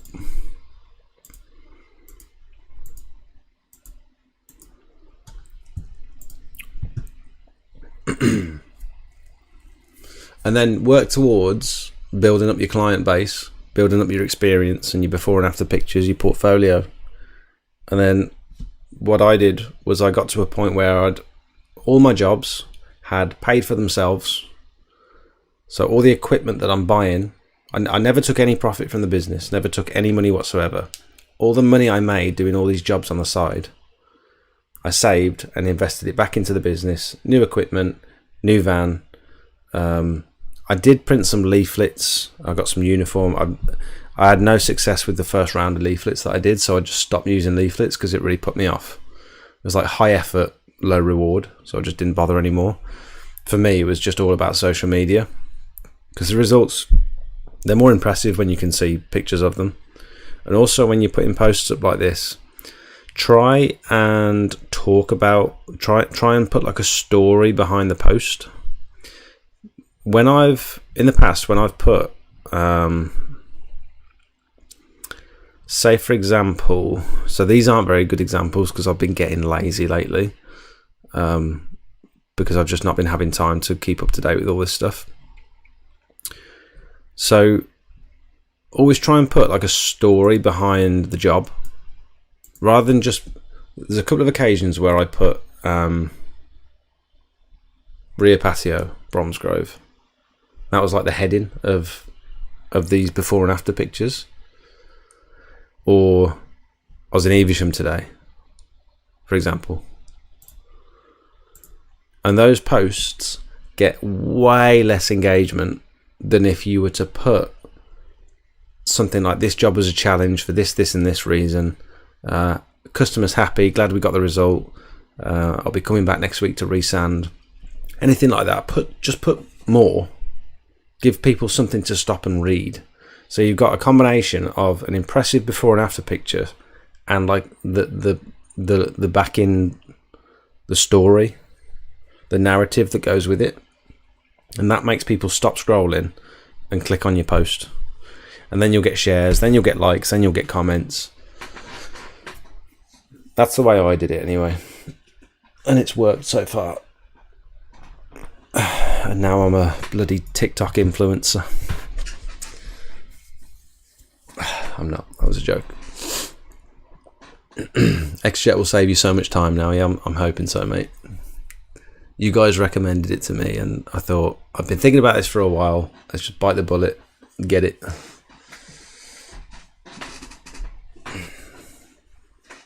SH, I hope you found any of that information useful. Sorry if I waffled a bit. I have to apply my chemicals with a watering can and a broom. I wish I had your equipment. Not long started up though, so can't buy it all yet, unfortunately. AJ, I spent many months using a watering can. So we've all been there. People start from different points. Some people start by having a lot of money to invest in the business. They buy all the equipment outright and they're ready to go, and they look very professional.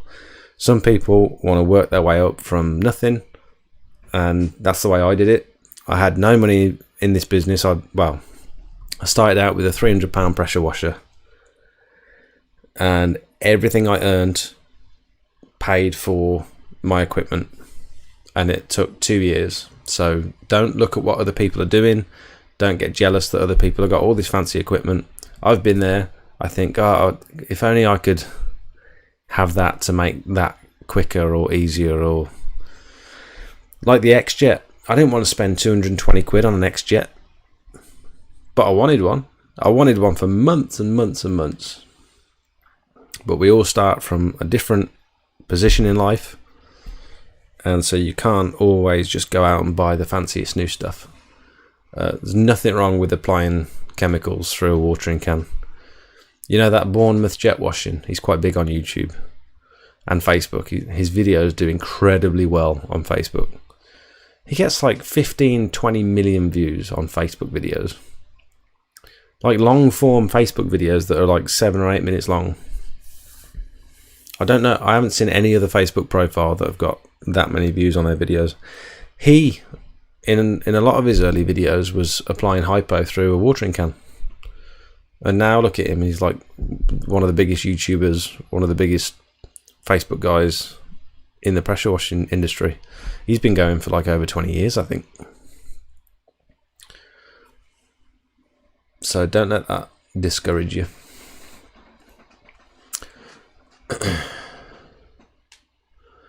I've seen the same videos of extreme foaming, and then I've seen Ricky Banjo just using a watering can. Exactly, that's what I'm talking about. Bournemouth jet washing, Ricky Banjo. What's the advantage? Time. Faffing about with a watering can, I have to constantly keep refilling it. It's just time. That's all. Can I apply Max Clean Pro to an oil stain on tarmac if it's still wet from the surface cleaner? I don't think Max Clean Pro is a degreaser necessarily. I would have thought you'd want a degreaser. I don't know. I've got my book. I've got my Pure Seal approved applicator book that I could have a look and find the answer, but I shouldn't be sharing that answer with you because that course is like a paid course, and so I can't go splurting out all the information on here.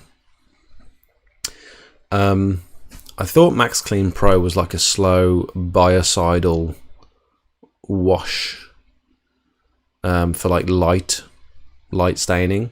So if you can't use hypo, you might want to use Max Clean Pro, but I don't know because I've never used it, so I'm sorry. Fellow pressure washer here, Chris, welcome. You're right.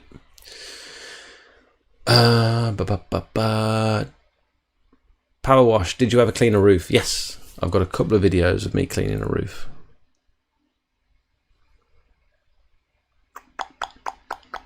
Sorry, just trying to keep up with your questions, guys. I'm trying not to miss anyone. Do you have anything in place if you are unable to work? If so, when would you recommend putting this in place? Very good question. No. I've only got to the point this year where I'm able to start thinking about things like savings, pension, sickness, winter when the work dies off. Like I'm in a position now where I do have a bit of a buffer, where if I don't have any work for like 3 or 4 weeks, maybe a couple of months, I should be okay. For me personally, I'm trying to get myself into a position where I'm earning from YouTube and TikTok, and so I've still got like a passive income, and that's working quite well so far.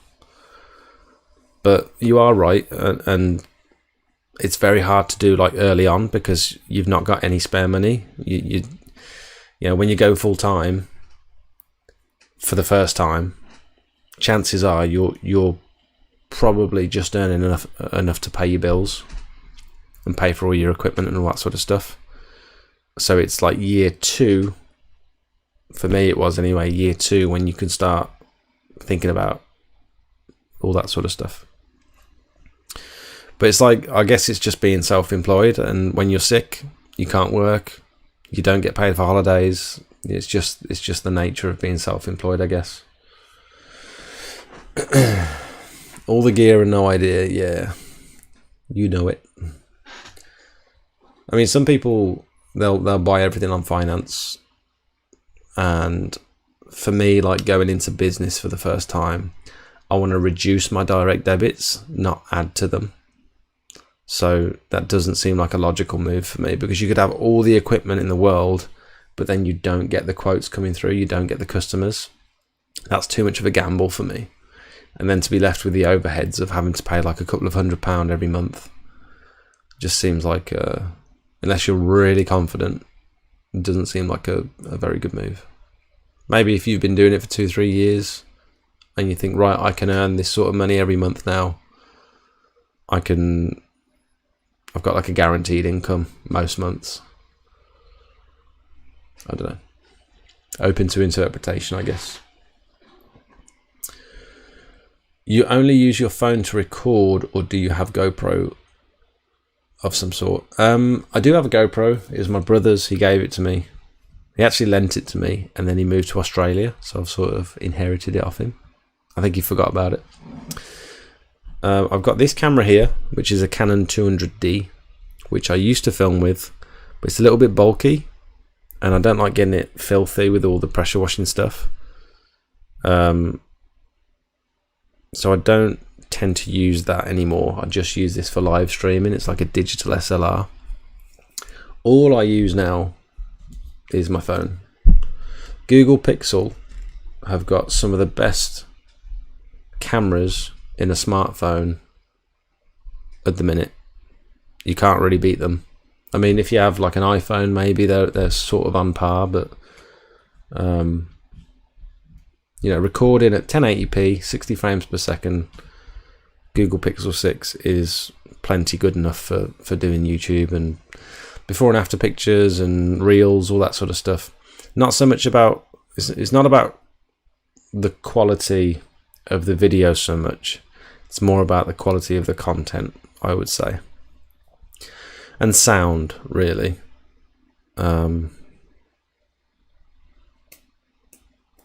If your videos start looking too professional, they might begin to look like adverts, and people scroll past adverts, so I'm quite conscious of that as well.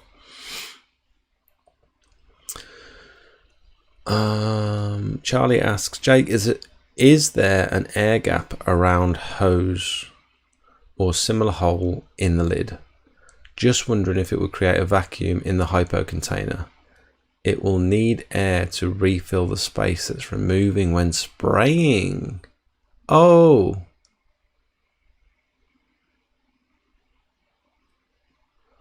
Charlie, you've just blown my mind when you said that. You're absolutely right. That's crazy. So if I've drilled that hole, and if that hole, which it is, I've drilled that hole so that the hose only just squeezes into it, so that it probably is not allowing the air to escape when the hypo is being sucked out of it, which is why the initial burst of hypo, if you look here, this initial burst was quite foamy. See that? That's quite foamy there. And then the foam just stops, just sort of drops off. And that might have been because the air in the pipe, as soon as that filled and the hypo escaped, it wasn't drawing as much chemicals as it was for the first initial burst. I might be wrong on that, but you make a very valid point. So either I need to poke another hole in the lid to allow the air to escape, maybe like a small one, or I need to rethink the design. Charlie, what would you do out of interest? You seem like you know a lot about this sort of stuff. We've had conversations in the past, and you know your stuff, don't you, really? Can I start doing weekend work without a surface cleaner and turbo nozzle? Yes. Although I would personally advise get yourself a turbo nozzle as quickly as possible. Surface cleaner isn't so important, although it will save you time on big patios and stuff. But you can work wonders with just a fan jet instead of a surface cleaner. Turbo nozzle, I would say, is very important. If you're going to be doing any sort of block paving, you're going to need a turbo nozzle to speed things up and to get a good result. They start from like 40 quid and they go all the way up to about 90 quid for like the heavy duty long lasting ones. Very, very good investment. And make sure you're getting the right nozzle size for your machine's flow rate, because if you get one that's restrictive, you can damage your unloader, which is, I think, another thing Charlie taught me. Chris Gums, how you doing, mate? You all right?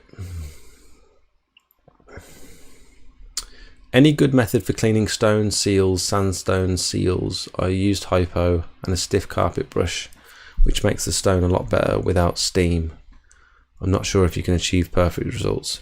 Stone seals, sandstone seals. What do you mean by seals, Connor?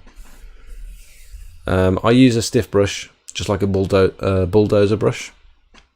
And if your hypo isn't very effective, you need to lower the dilution ratio or use it neat.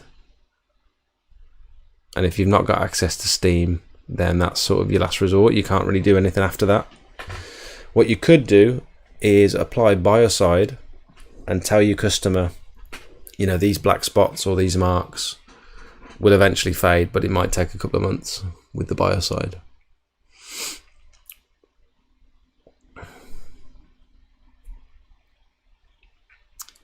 True Flow, I've done the mod one a few weeks ago. I'm sure it's in the book. It's on page 138, but I don't know if I can apply it damp. I'm sure you probably can. If you that max clean stuff, are you diluting that with water? Like, is that the process to sort of dilute it with water? So I feel like, I know you're not supposed to apply biocide when it's wet or damp, but you're diluting it with water, so it's got water in it. So if anything, it's just going to dilute it slightly more when you put it onto the surface. So I can't see why not. Do you have public liability insurance or any other insurances? If so, how much are your premiums? Did you set up your business as a sole trader? So yes, any business where you're going out and dealing with the public and public property and stuff, you're going to need public liability insurance. I think, I haven't looked at mine for a long time, but I think mine's like 20 quid a month or something. I can't remember, to be honest. Yes, I'm set up as a sole trader. Yep. Hi Sam, how you doing? Did my first 3 jobs this week and have another 2 booked in for tomorrow. Parker is working a treat, but I can tell slightly higher pressure machine will cut through the dirt a lot quicker. Well done, Sam. Congratulations. Feel free to post some before and after pictures if you've got like a social media or something. I'd be very interested to see your results. Well done. It feels good, doesn't it, when you start getting work booked in and you start getting a bit more confident. Big shout out to you for getting me started and helping me with all the equipment. No worries, man. I'm very glad you found it useful. I'd encourage anyone to, you know, if you've got that passion and that drive to want to run your own business, I think pressure washing, you know, gardening, window cleaning, any of that sort of stuff is a perfect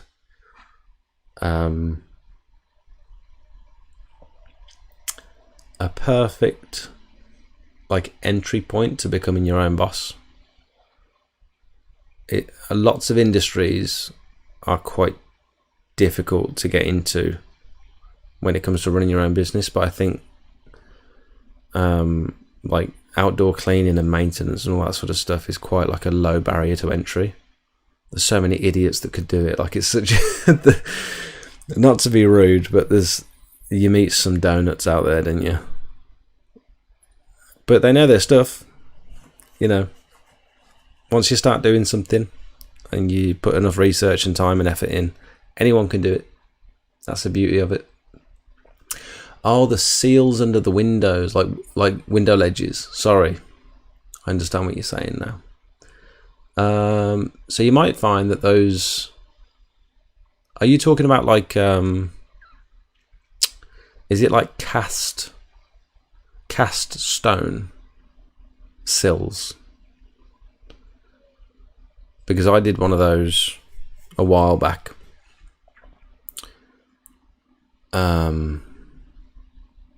And you've got to be careful not to damage them with high pressure, because they can sort of crumble and you'll like permanently damage them. So you're better off going for the soft wash approach. But on certain materials, that can really the litching and the organic staining can really absorb into that, because it's so porous. It can really absorb into them, like a cast stone. Yeah. So I've done a few. You might find this product useful from Pure Seal. It's called Cling Film Pro, and this is essentially hypo, but it's gloopy and it's like sticky and it clings to the surface. Is this what you're talking about? Is it these sills, these cast stone? I don't think they're, I can't remember what stone they are. I don't think it's sandstone. It might be like cast lime. No, it's not limestone. It can't be.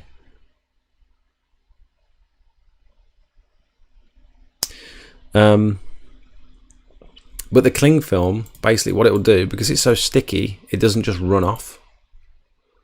You can apply it to these and it'll sit on the surface and dwell.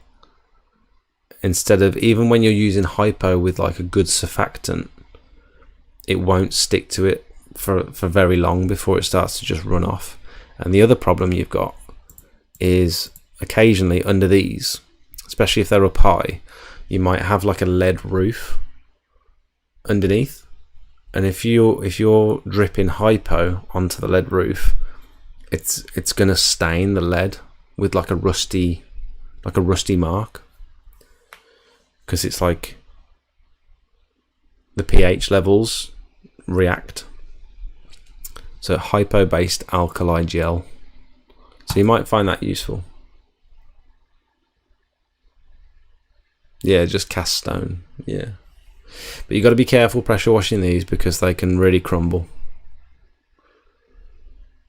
and sometimes you can't tell you're doing you can't tell you're doing damage until it's too late. But also you could do your best with the hypo and low pressure first, and then if you still not got perfect results, you can apply biocide afterwards and just leave it and tell the customer those marks will clear, but it'll take a couple of months.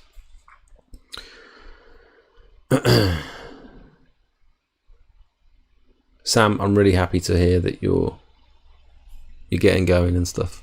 Well done, mate. I don't own an XJet. It was just an observation, and it may not allow soap to mix with the air while being drawn through the system and foam up. Yeah, so in the first place, it might not be allowing chemicals to draw very well anyway, and then also, like you say, it's not foaming. Very good observation, Charlie. Bike says, what do you think of door-to-door marketing? Not for me. I only did it once. I put out about 250 leaflets, didn't get a single call, and it just felt like a massive waste of time.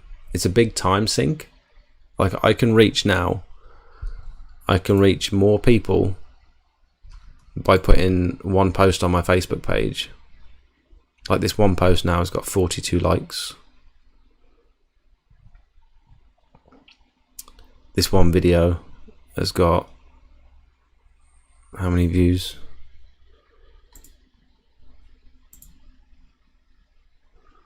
Where's the views? I can't see.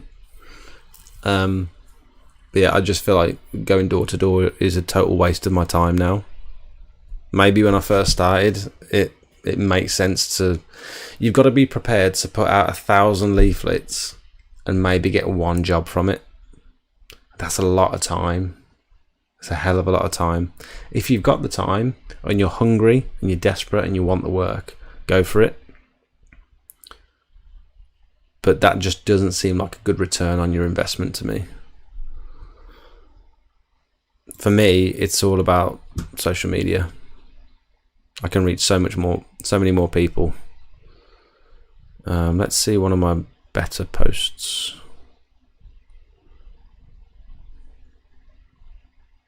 See here, like I'm putting like a bit of a story along with my good photos to draw people in. Insights.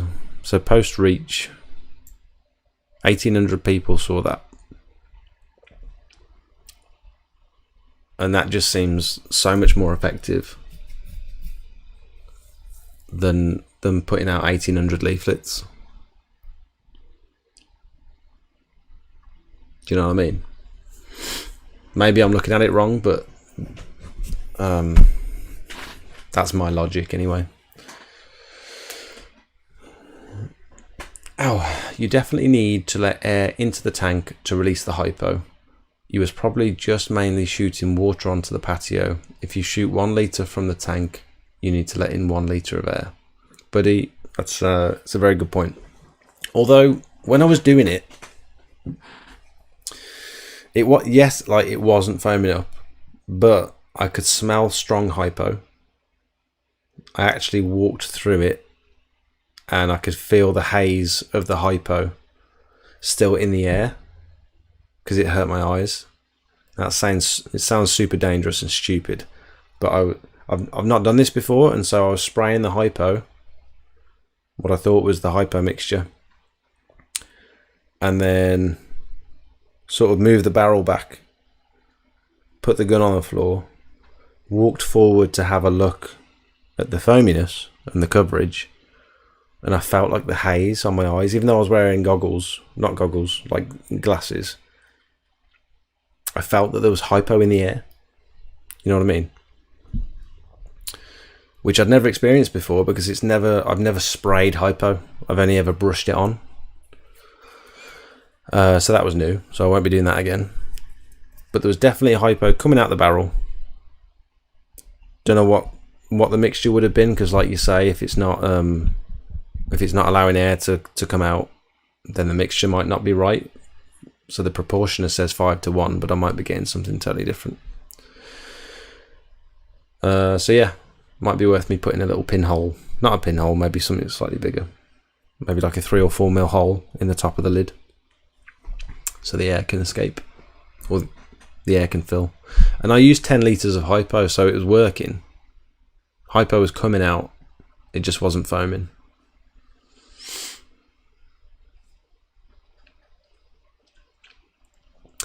I've never used Max Clean, but it probably is water based, like you say. Your vid has helped me from what water pressure to use right down to what nozzle to go with. I appreciate your time. No worries, mate. Trueflow, I'm glad you're finding something useful from the channel. That's the intention. That's the reason I'm doing the videos and the live streams. So thank you for watching. Thank you for asking questions and stuff. Reconstituted stone. That's the one. That's what I was looking for. Reconstituted stone. Made with white cement and stone dust. There you go, guys. Thank you, buddy. You could hit reconstituted stone with anything. It's much harder than natural stone. When you say that, would you suggest that it's still actually quite delicate when it comes to pressure? Because I've felt in the past because I spray these with my mini trigger, my mini lance. So I'm up quite close to it with a 25-degree fan jet. And I'm spraying as if I'm sort of like doing decking, trying not to stop halfway through.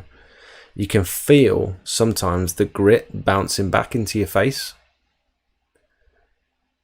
And to me, it feels like I'm degrading the surface. I'm using too much high pressure. And so I've turned it down in the past. And then gone again, and just tried not to go too hard on it. So when you say you can hit it with anything, do you mean you can hit it with any sort of chemicals, or are you saying you can use high pressure and it won't be a problem?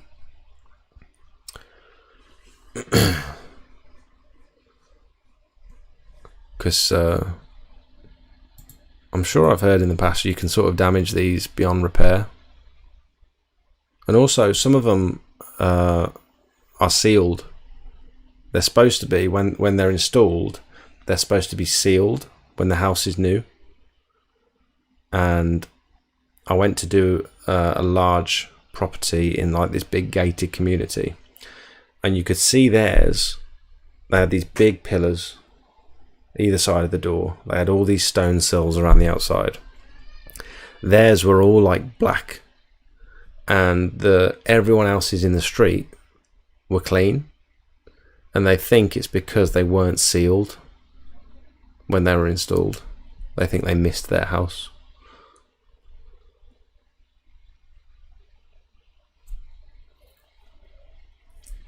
Kevin, would you do free jobs for the purpose of content like many others do allegedly? I have an issue with, it feels a little bit like exploitive. I don't know if that's true actually. I don't like the idea of filming like a customer's reaction, and Sid Partridge from Partridge Exterior Cleaning did a video on this the other day. He says he feels quite uncomfortable filming the customer's reaction.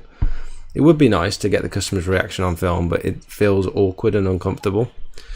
And so when you're doing a free clean and then you're filming the customer's reaction, it feels like a weird like charity case thing where, I don't know. I did a free clean the other day. I do a few. Every couple of months I'll do a free clean. I tend not to post about it. This one was the first one that I actually alluded to recently.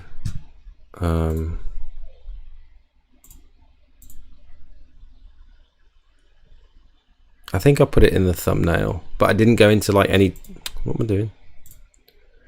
I didn't go into any detail in the video. I didn't talk about it. I didn't show the customer's face. I didn't do any of that sort of stuff. I think I just put it in the thumbnail. So this one here, look, free clean.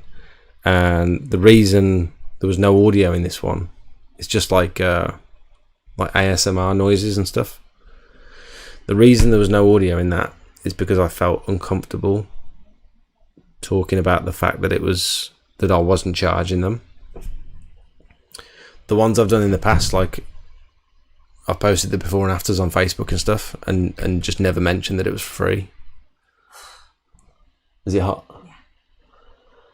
I feel hot. So it's weird. I don't know what my opinion on it is really, because it might be that I do it in the future, and I like the idea on a quiet week of just filling my tank with fuel, driving out in the van and just looking at driveways and just finding like a dirty driveway, not too big, decent drainage, and just like knocking on the door and saying, do you mind if I clean your drive? Would you let me film for YouTube? I really like that idea, but like it's just weird when you're trying to film the customer's reaction and stuff. Don't know. Hey Coda, you guys want to see Coda? Coda, come up, up, up. Here she is. You're a hot doggy, aren't you? You're hot. Oh. She never settles up here. I'd have her up here all the time, but she never. Have you brought her bed up here before? Yeah, I brought her bed and put it behind me once, but she just kept circling around. She's not comfortable up here, I don't think.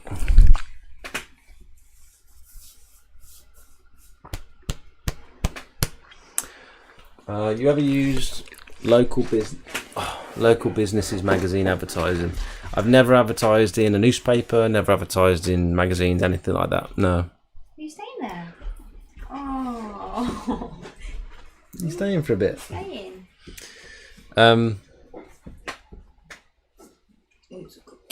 I've just not had the need really. My whole thing, as I'm sure you've figured out by now, is the social media thing. I've boosted a couple of posts here and there. I paid for one round of leaflets and gave up on that. But essentially, I've not paid for any advertising since I started, which seems weird. I think if I was starting from nothing, if I didn't have another job to fall back on, and if I was just going into it where maybe I've been fired from my job or I've been made redundant and I have to find something that works quick, maybe at that point I would put a lot of money into advertising because I need it to work straight away. Whereas I sort of had the I was able to slow burn and just slowly build up my portfolio and slowly create my Facebook page and my Instagram and all that sort of stuff. And there was no rush to like try and get really busy really quickly. So it depends where you're starting from, I suppose, as to what direction you want to take with it. My plan is to do loads of free cleans for the next few weeks so I can get a review off each customer, which I think is a good idea. No filming though. Sam, if you could tell the customer, look, I'll do this for free, or if you want to tip me, or if you want to buy me some beer money, whatever, that's great. But the main reason I want to do it for free is so that you leave a review on either my Facebook page, my Google page, my website, whatever. I need a review, because a lot of people do go off reviews and recommendations. And you can also say, if you're part of any local community groups, like I live in Redditch, it might be like, I think we've got Spotted Redditch or Redditch recommendations, or some people have like groups for their specific part of town. They've got their little part of town. And if you can get one share in there, if they can take a before and after picture and say, this chap did a really good job, he's just starting his business, and they recommend you to all these people in their local area, that could literally kickstart your business. I keep getting recommended in Webb Heath, which is an area of my town where I do a lot of work for some reason. Like that, the majority of the local work that comes in from this town is in Webb Heath, and I don't know why. I think it's because everyone sort of knows each other from these community pages, and they're all recommending me. Can I just put some? Yeah. I was just looking at cars. Can we have a look later? Yeah, what you found? Well, there's just lots of other stuff that's cheaper. Like what? There's the Volvo, white Volvo. Volvo what? It's an estate. It's like 2012. Which one? S-Line. The S60. That's an estate, isn't it? Yeah, can't remember what it was. It was in white. Oh, I'm wrong, I think. No, it's not that one. If you go on auto, Which is the Volvo estate? just put a Volvo estate 2012. The XC is the 4x4. Is it the V? V60? Is it that one? Yeah. I like those. I keep seeing them. Yeah. There's white ones, and they're all like S-Line. And I think they'll be reasonable. S-Line? Do you mean R? The R line? Yeah, whatever. Also Audis though as well, they're reasonable. The Audi one's quite nice. The R design. Yeah, that one. I like those. I don't think I could get an Audi. I want something a bit different. Okay. I like Volvos though. Yeah, me too. Yeah, we'll have a look in a bit. But also like the Mazdas as well. Quite nice. We're looking at new cars. Okay, goodbye. Love you. Love you. Cody, are you coming? Or are you staying? Can you do a video more in depth on all chemicals? Almost like a tutorial for all types of chemicals, please. Ollie, I could. Welcome to the stream, by the way. Thanks for joining. I've got a video on my YouTube channel, which I think it's called something like 6 things I use to run my business. Something like that. I'll find it for you. And this just goes over the 3 main chemicals that I use. This one here. 6 must-have pressure washing items you wouldn't expect. Like clickbait. Like I'm trying to work on my titles to get more attention, to like attract more viewers and stuff. But I know it's cringy. I'm sorry. I'm doing my best to grow this channel, and it's just like. But that video has the 3 chemicals that I use, and it shows you sort of where to use them. But I've got a bit of a conflict of interest when it comes to doing an in-depth video on chemicals, because I've been on the Pure Seal approved applicators course, and so I've gone in depth and learned about all the chemicals. And if I start giving that information out for free, stuff that I've learned on a paid course, there could be an issue there. Although a lot of it, I'd say a good 40% of it, I knew before I went on the course. But now that I've been on it, how can I distinguish? If Pure Seal watched one of my videos and they saw me talking about all their products, how to apply them, and the risks and the benefits, I'm not they might have a problem with it. I'm not sure, so I'm tentative to make any sort of video like that at the minute.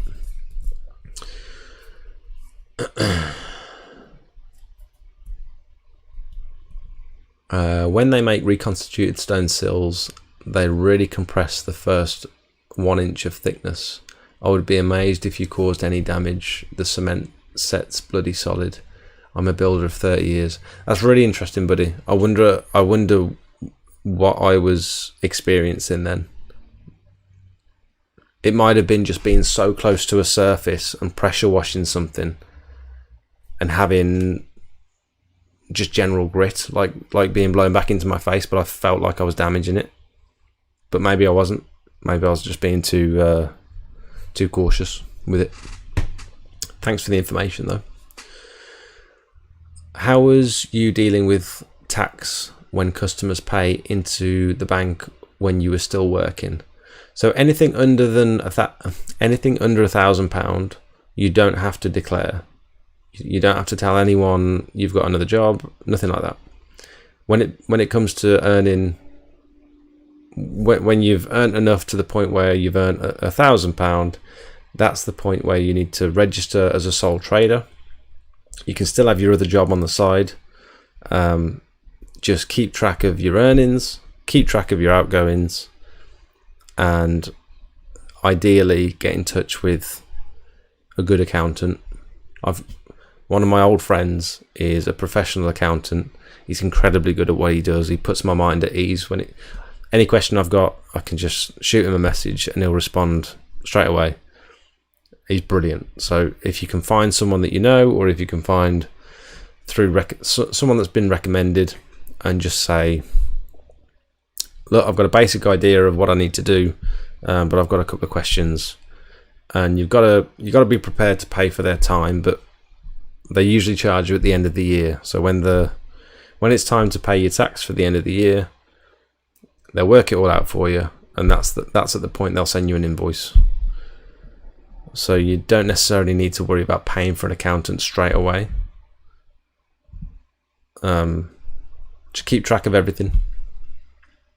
I've got a spreadsheet where I've got my outgoings, so my chemicals, my fuel, equipment that I've purchased, and then in the next column I've got the money that I'm earning with like customer details and whatever, and then you minus your outgoings from that, and then you're taxed 29% on that final figure. The reason I say 29 is because 20% tax, 9% national insurance. So just save 29% of everything you're earning. Within the first year, if you're buying loads of equipment like I did, I bought my van, I bought my pressure washer, gutter vacuum, chemicals, fuel, all that sort of stuff, it's unlikely that you're going to have to pay much tax, but it's worth keeping track of everything. Can you show how to price a job and what you use to measure the area, please? Yeah, we will get onto this quote in just a second, sorry. I'm just going to catch up on these questions and then we'll get into it. Also get a business account as soon as possible. Keep your business money totally separate from your personal from the get-go. It will make everything so much easier, I promise. The free clean is a tricky one. It's done with good intentions, but it's not entirely an altruistic act when the idea is to use it for content, but someone does ultimately benefit. GIF, I totally agree. It's like going up to someone homeless on the street, filming yourself, giving them 200 quid. It's like, yeah, you've done a nice thing, but you wouldn't have done that unless you were filming. You know what I mean? So it's not like, it's not true altruism. I know exactly what you're saying. Which months of the year do you mainly do driveways, patios? will they slow down anytime soon? Yes. So all through winter, I had nothing coming in. So it started to pick up again late February, and then drops off again probably early November, I'd say. Gets quiet after September. I've watched all your videos, bro. Really enjoy them. Thanks, Ollie. I just feel like the one thing I'm not 100% confident on is the pre and aftercare chemicals, but I'll watch that one again. Just do some research, mate. Just look into, get involved on the Facebook pages, ask a load of questions on the forums, group chats. All these Facebook pages have got group chats now, so you can just fire a question in there and you'll have 3,000 people that'll be able to answer it for you very quickly. I will say to everyone about driveway drains, the U-bend is there for two reasons. The first is to stop smells, especially with the sewage. The second is the U-bend catches all the dirt. Good to know, thank you. The course, I think, was about £400, I can't remember. I've got a Volvo XC40, love it. Lovely to clean, lol. Would recommend. Good to know, thank you. Can you approach Pure Seal and maybe interview one of their employees in a Q&A live format? It would be in their interest ultimately. GIF, that's a very out-the-box idea, potentially. On one hand, they've got to gain customers, new customers. I think this channel would have to grow a little bit first. Like, there's 30 of you guys watching the live stream at the minute. I think when that number gets to like maybe over 100, if it ever does, then that'll be the time to start reaching out for that sort of stuff. Right, let's do this quote. Who wants to do a quote with me? Let's have a look. Stream quotes. I've got a specific folder for it today. What do you guys do with all your barrels? This is my back garden at the moment. It's starting to pile up. We've got Sealer, we've got TFR, we've got Hypo, Synergy. Like, I don't know what to do with it. Every so often I'll put a couple in the recycling bin, or I'll put a couple in the main bin. You've got to like triple flush them. You've got to wash them out 3 times to legally be able to dispose of them. But I want to be able to take them somewhere, but I just don't really know where to take them. Right. We have a quote for an old friend from school. I pre-measured earlier. Here's the pictures she sent me. She's over in Solihull. So she's about a 25-minute drive, probably. So this is a driveway. It's like a 2-car driveway. It goes down the side of the house. And then we've got a rear patio, which looks odd. Like, I don't know what these marks are. I think it's just the raised bits where you walk on them. They sort of wear first on the raised bits, but I've never seen it look like that before.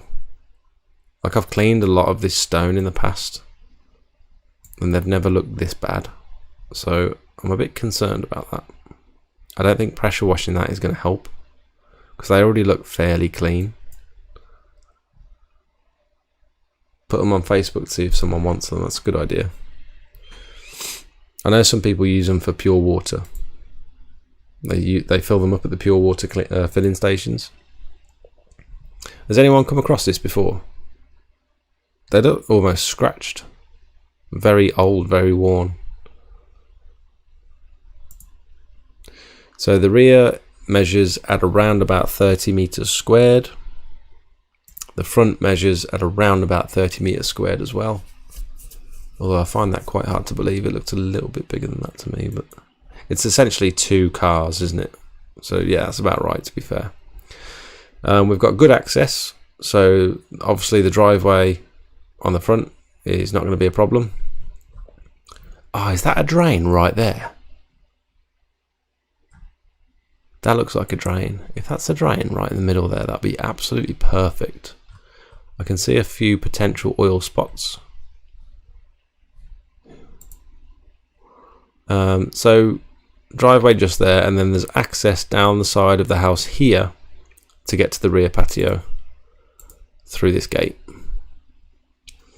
I can see a tap on the back under the window. I don't see a drain, but it's likely that there's a drain under this tap somewhere. And even if there's not a drain, because the patio is slightly raised, I can't see flooding being a problem. Like if the patio was lower and then you've got some maybe raised sleepers or walls surrounding it and you can't see a drain, chances are it's going to flood. If you're putting like 15 litres of water down per minute and there's no drain, there's a good chance it's going to flood. So always take that into consideration. This is raised off the ground. Any excess water I can just sweep or direct it onto the grass. Shouldn't be a problem. The only thing that might be an issue is if I'm using chemicals on this, sodium hypochlorite, I'm going to want to really pre-wet all this grass. Like if there's no drain here, you're going to want to wet all the grass down because there's no barrier to stop the chemicals running onto it, and it'll bleach it yellow and potentially kill the grass. Would you say your market is saturated? I work in a similar area.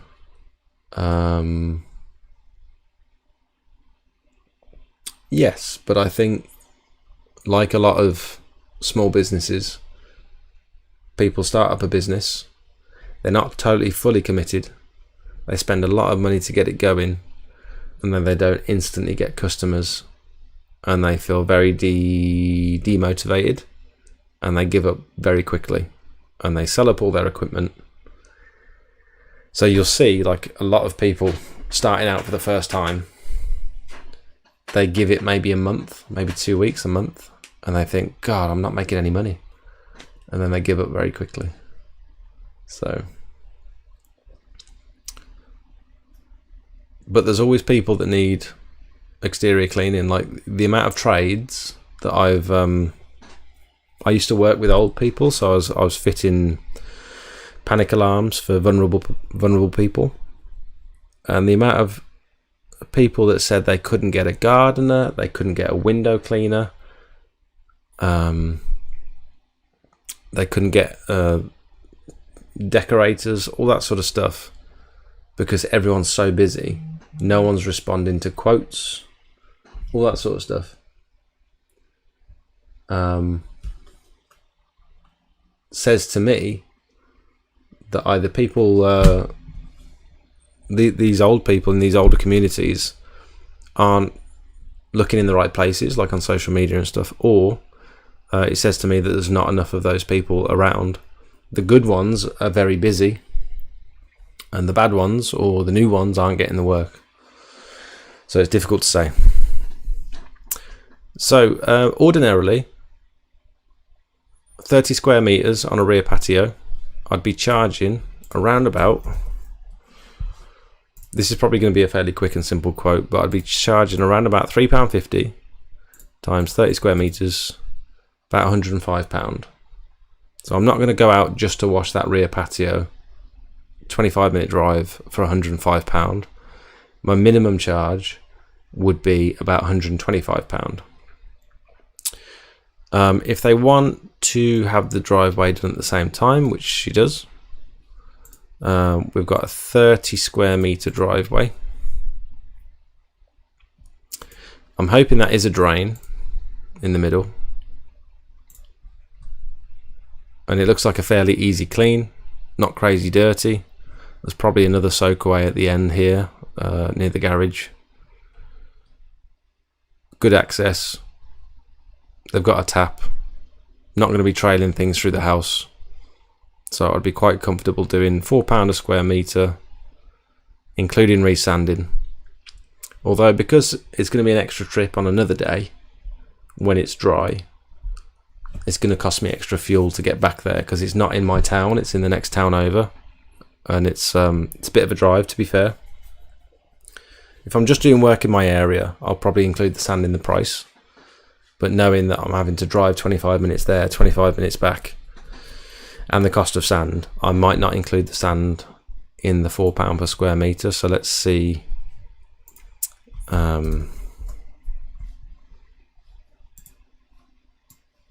Let's see what we get here.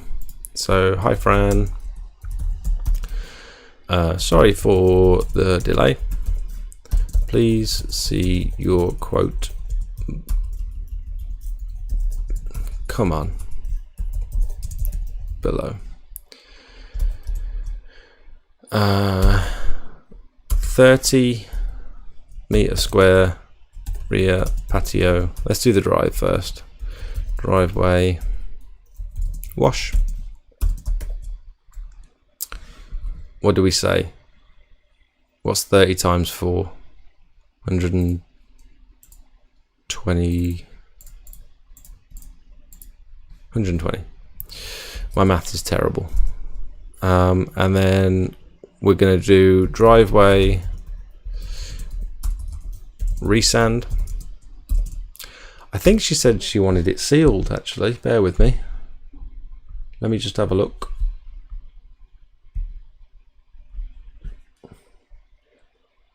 I'll get back to your questions in just a minute. I might as well look now, actually. Seen similar things on a property in Malvern Hills. I worked in Malvern quite a bit, doing some gutters. Sometimes I struggle to remove all black spots from light slabs. Any suggestions? I use Nuclear Pro.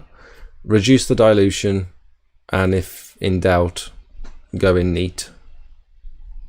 Don't bother mixing it with water if they're really stubborn. Let it dwell for a good 20 minutes. Give it a good scrub with a stiff brush.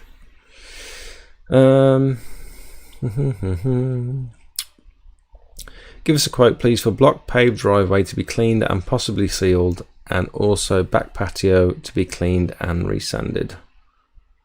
Back patio to be resanded. Don't think you'll need sand on that back patio.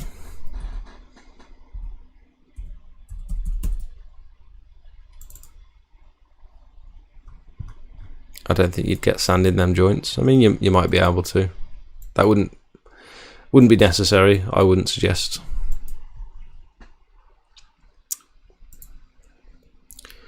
So the reason I like to break these down is because if I just give her a total price of, let's say, everything, it's going to be this. I'm just pulling this price from nowhere. Okay, everything's going to be 450 quid, including everything. Okay, but what if she decides actually she can't afford that, and she wants to know what the price is going to be without sealing, or she wants to know what the price is going to be for just the drive or just the sealing, and then not cleaning the rear patio? Like, it's so much easier if I just break it down for her. She can see what each service is going to cost. She can pick and choose which one she wants done, and then also, when it's like if this wasn't my friend and this was someone that was approaching me for the first time, each message, each interaction is another step further away from securing the quote. If you can give them as much information as they need all in one go, and then they don't have any questions,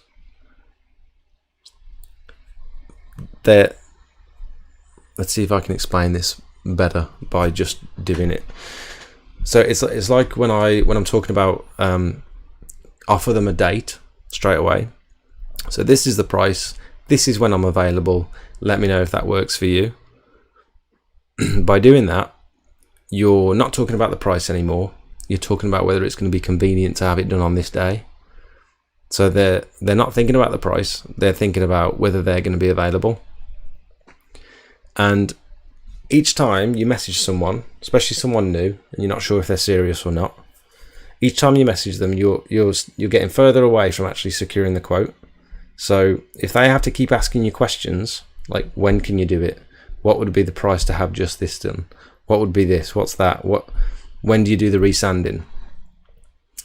Each one of those messages is a waste of time, and it's a risk, basically. So I want to give them all the information straight away, and then they can literally just say yes or no.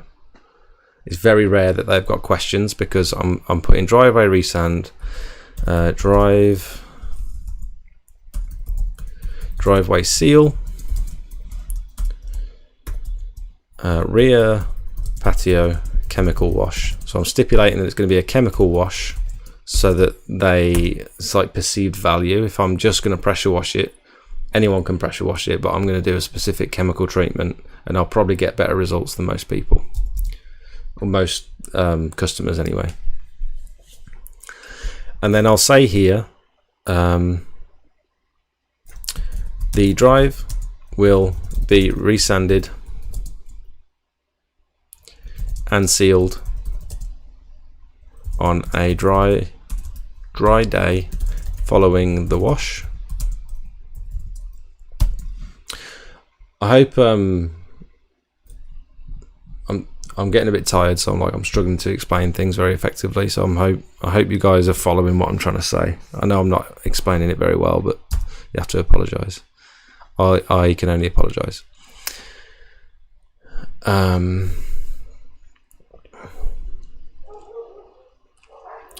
I'm available to complete the work on this date. Please let me know if you have any questions.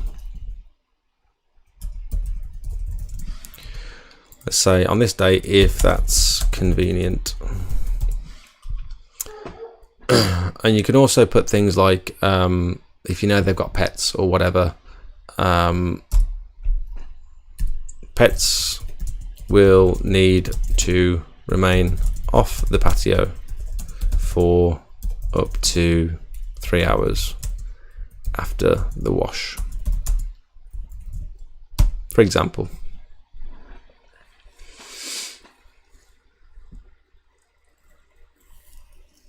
Some patio slabs are coated and fake. They are actually made from concrete. It's them slabs you'll have to be really careful with. You can actually blast off the coating. Hopefully these are not them. Yeah, so it's like a concrete mix with like almost as if they've been dipped in something. I did some the other week. I actually recorded a video for it, and I just haven't posted it yet. It's like the slabs that we've got outside our house, actually. You probably can't see. Like these slabs, these like yellow ones. Very similar to the ones in the picture. They seem as if they're coated. And yeah, like you say, this looks just like it's worn. Like the coatings come off it, so I'm not confident that I can make this look any better.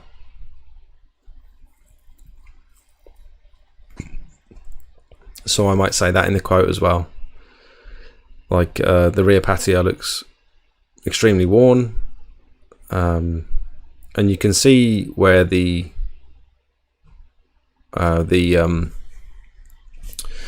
can see the bed that it's been laid on. The moisture's come up through the slab, and that is irreparable. You can't get rid of those stains now on the slabs. You will often see it with like dot and dab, where they'll put like 5 dots to secure the slab down, and that's like the incorrect way. You're supposed to lay like a full bed so it spreads it out, but you can see those dots coming up through the slab. You can see the moisture that's you can see like a clear outline on each slab where they've done the dot and dab underneath, and you can't remove that, so you got to let the customer know that you're not going to be able to clear those stains. Will Nuclear Pro contaminate the soil and not let the grass grow again? I don't know. As far as I'm aware, it goes dormant after an hour, and so it's like neutral, but it will bleach them yellow, and so there's a chance that with the grass it'll bleach it so badly that it'll kill it. I don't know what happens to the soil underneath, but it's a good question. Who charges £7? This is obviously really high in London. Oh, sorry, £3.50 per square metre. I was talking to someone who charges £7. This is obviously really high in London. Yeah, I mean, whatever the area, whatever the going rate for the area is, you can't really you can't really tell someone this is how much to charge, because it's totally based on where they are, and also what sort of services they offer. If they're not doing things like chemical treatments, I've even seen people not resanding after the work's complete, and it's like your price has got to reflect that. You can't be charging for a premium service and not fulfilling the expectations of the customer. Generally, you'll find that the price reflects the quality of the service most of the time. Do you request items to be moved off the patio prior to the work starting? So yes, I should have mentioned this before, but she said, she actually texted me and said, obviously the patio is going to be clear when you arrive. So she's going to remove everything. And the one I did today, I forgot to mention it, and I've really hurt my back from moving pots, because I don't have one of those little trolleys. So you've really got to stipulate that when you're doing the quote. If you're able to visit in person, or if you're able to get photos and stuff, you can just say to the customer, look, I can move this for you, but I'll charge you for the time it's going to take me to move the stuff. And it's not easy. Like you can expend most of your energy from the day just moving pots. If the customer, it's like a little old lady, they're really bad for having like 20 or 30 pots on the patio, and they're always heavy. And like if you're using all your energy first thing in the morning to remove all those pots, and then you think, oh, I've got to clean this, and then I've got to put them all back on in the right order, in the right places, because if they're not in the right places, you'll get a telling off from this little old lady, because they always know where they go. I actually got called back to a job the other day because I moved a pot behind like a conservatory, really heavy stone pots that had been there for years and years. I moved them behind a conservatory, and I totally forgot about them because they were out of sight, and I left, and she was really happy, loved it. And then she sent me a text and said, I've tried to move these pots back myself, but they're so heavy. Is there any chance when you're next in the area that you'd just be able to nip in and move them back? And I literally went home on my way on the way back from my next job. So I arrived in like half an hour after she texted me and moved it back and said, I'm so sorry, totally forgot about those pots.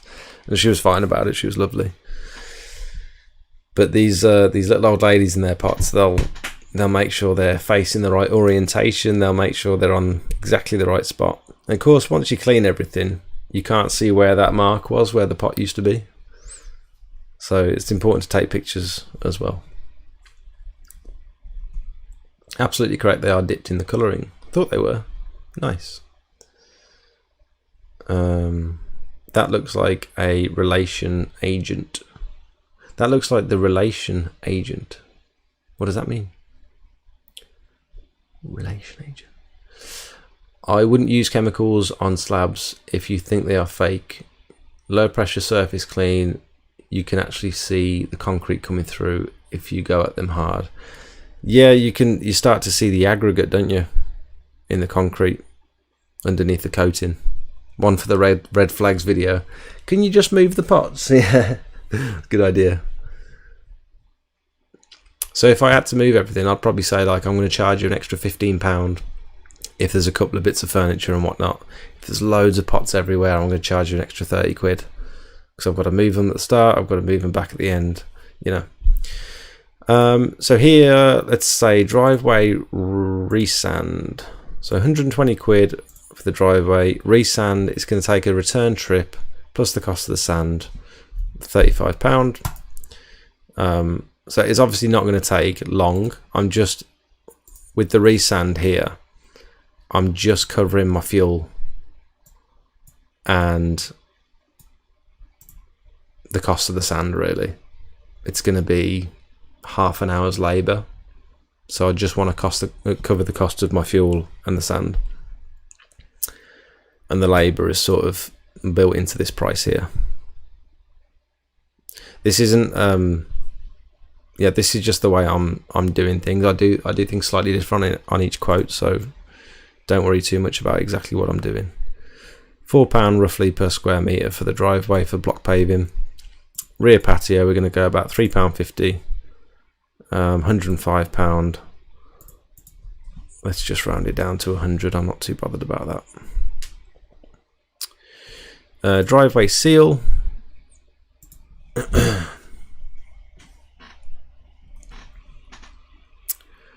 So it depends what sort of sealer they're after.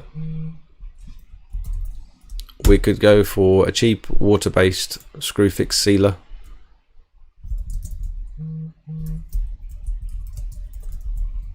Which is going to be about $16.99. Oh, $18.49, it's gone up.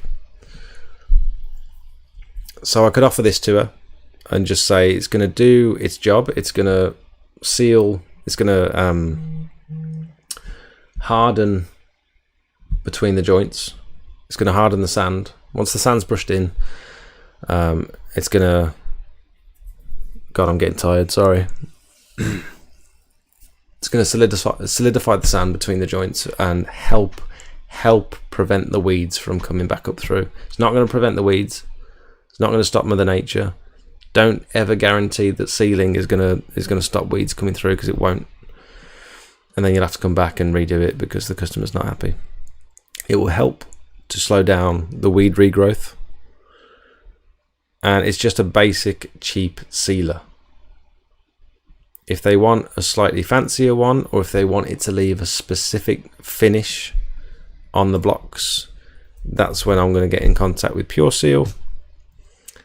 And I want to use their new acrylic seal because it's water based, and you can actually apply it in damp conditions, which just seems mad,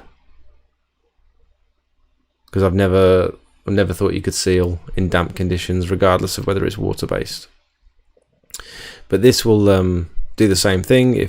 The more coats you apply, the shinier the surface. You can get different sealers for like a matte finish, you can get shiny finish, you can get an invisible finish, like all different types.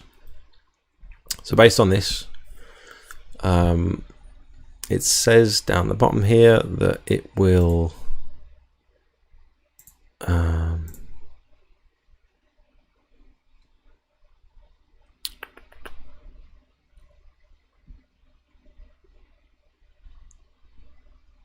I'm sure it said the oh, here we go. 2 coats, and it covers approximately 5 meters squared per coat. 5 litres should cover approximately 12.5 meters squared. So in theory, if we're about 30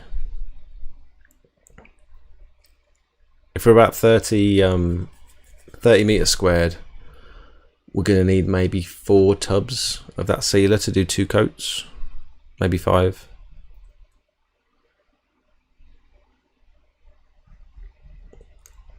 So 5 tubs of that, $18.49.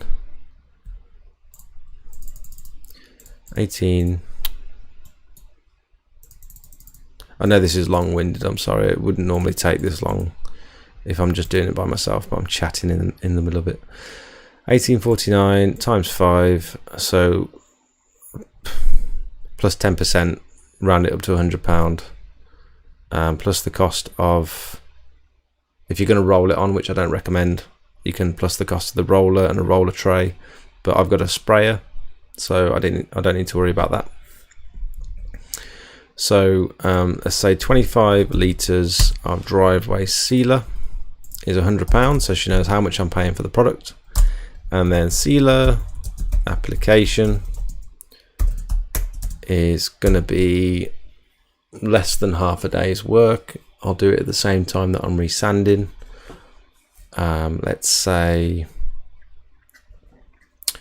it's going to be a morning's work. So what do I want to earn for a morning?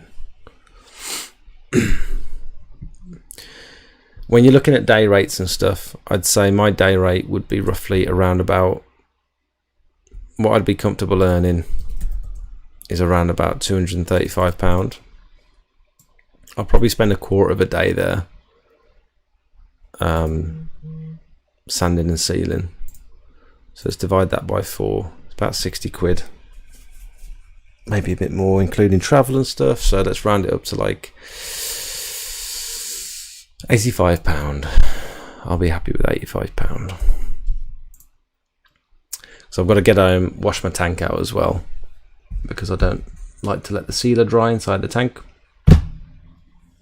Loads of questions, Ella. Loads of questions answered. Get to bed, fella. Do another chat soon, please. Thank you. I'm sorry, I'm lagging a bit now. I was working this morning as well, so this is quite a long day for me. What do we think of that price? Any feedback on this price?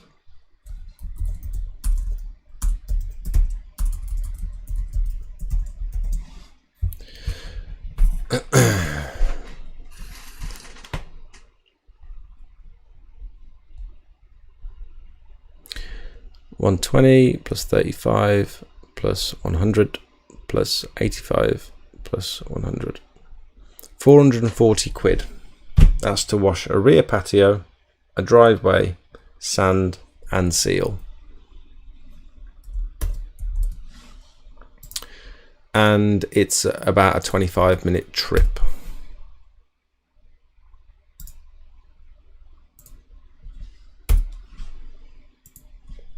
So it's almost an hour round trip, 2 journeys. What do we reckon? Any feedback on that, please?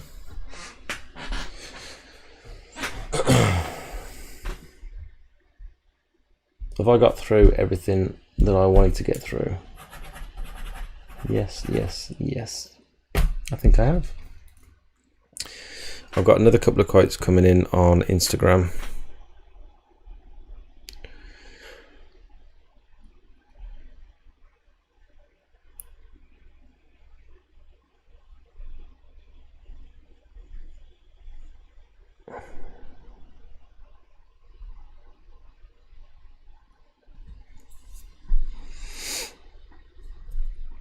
Cool.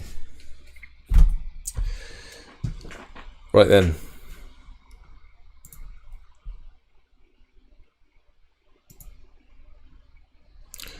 So I might say here, I'm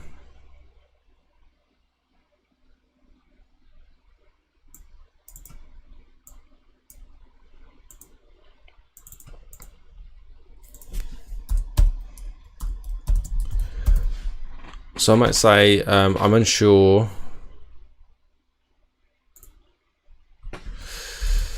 To be totally honest, I'm unsure if cleaning that rear patio will achieve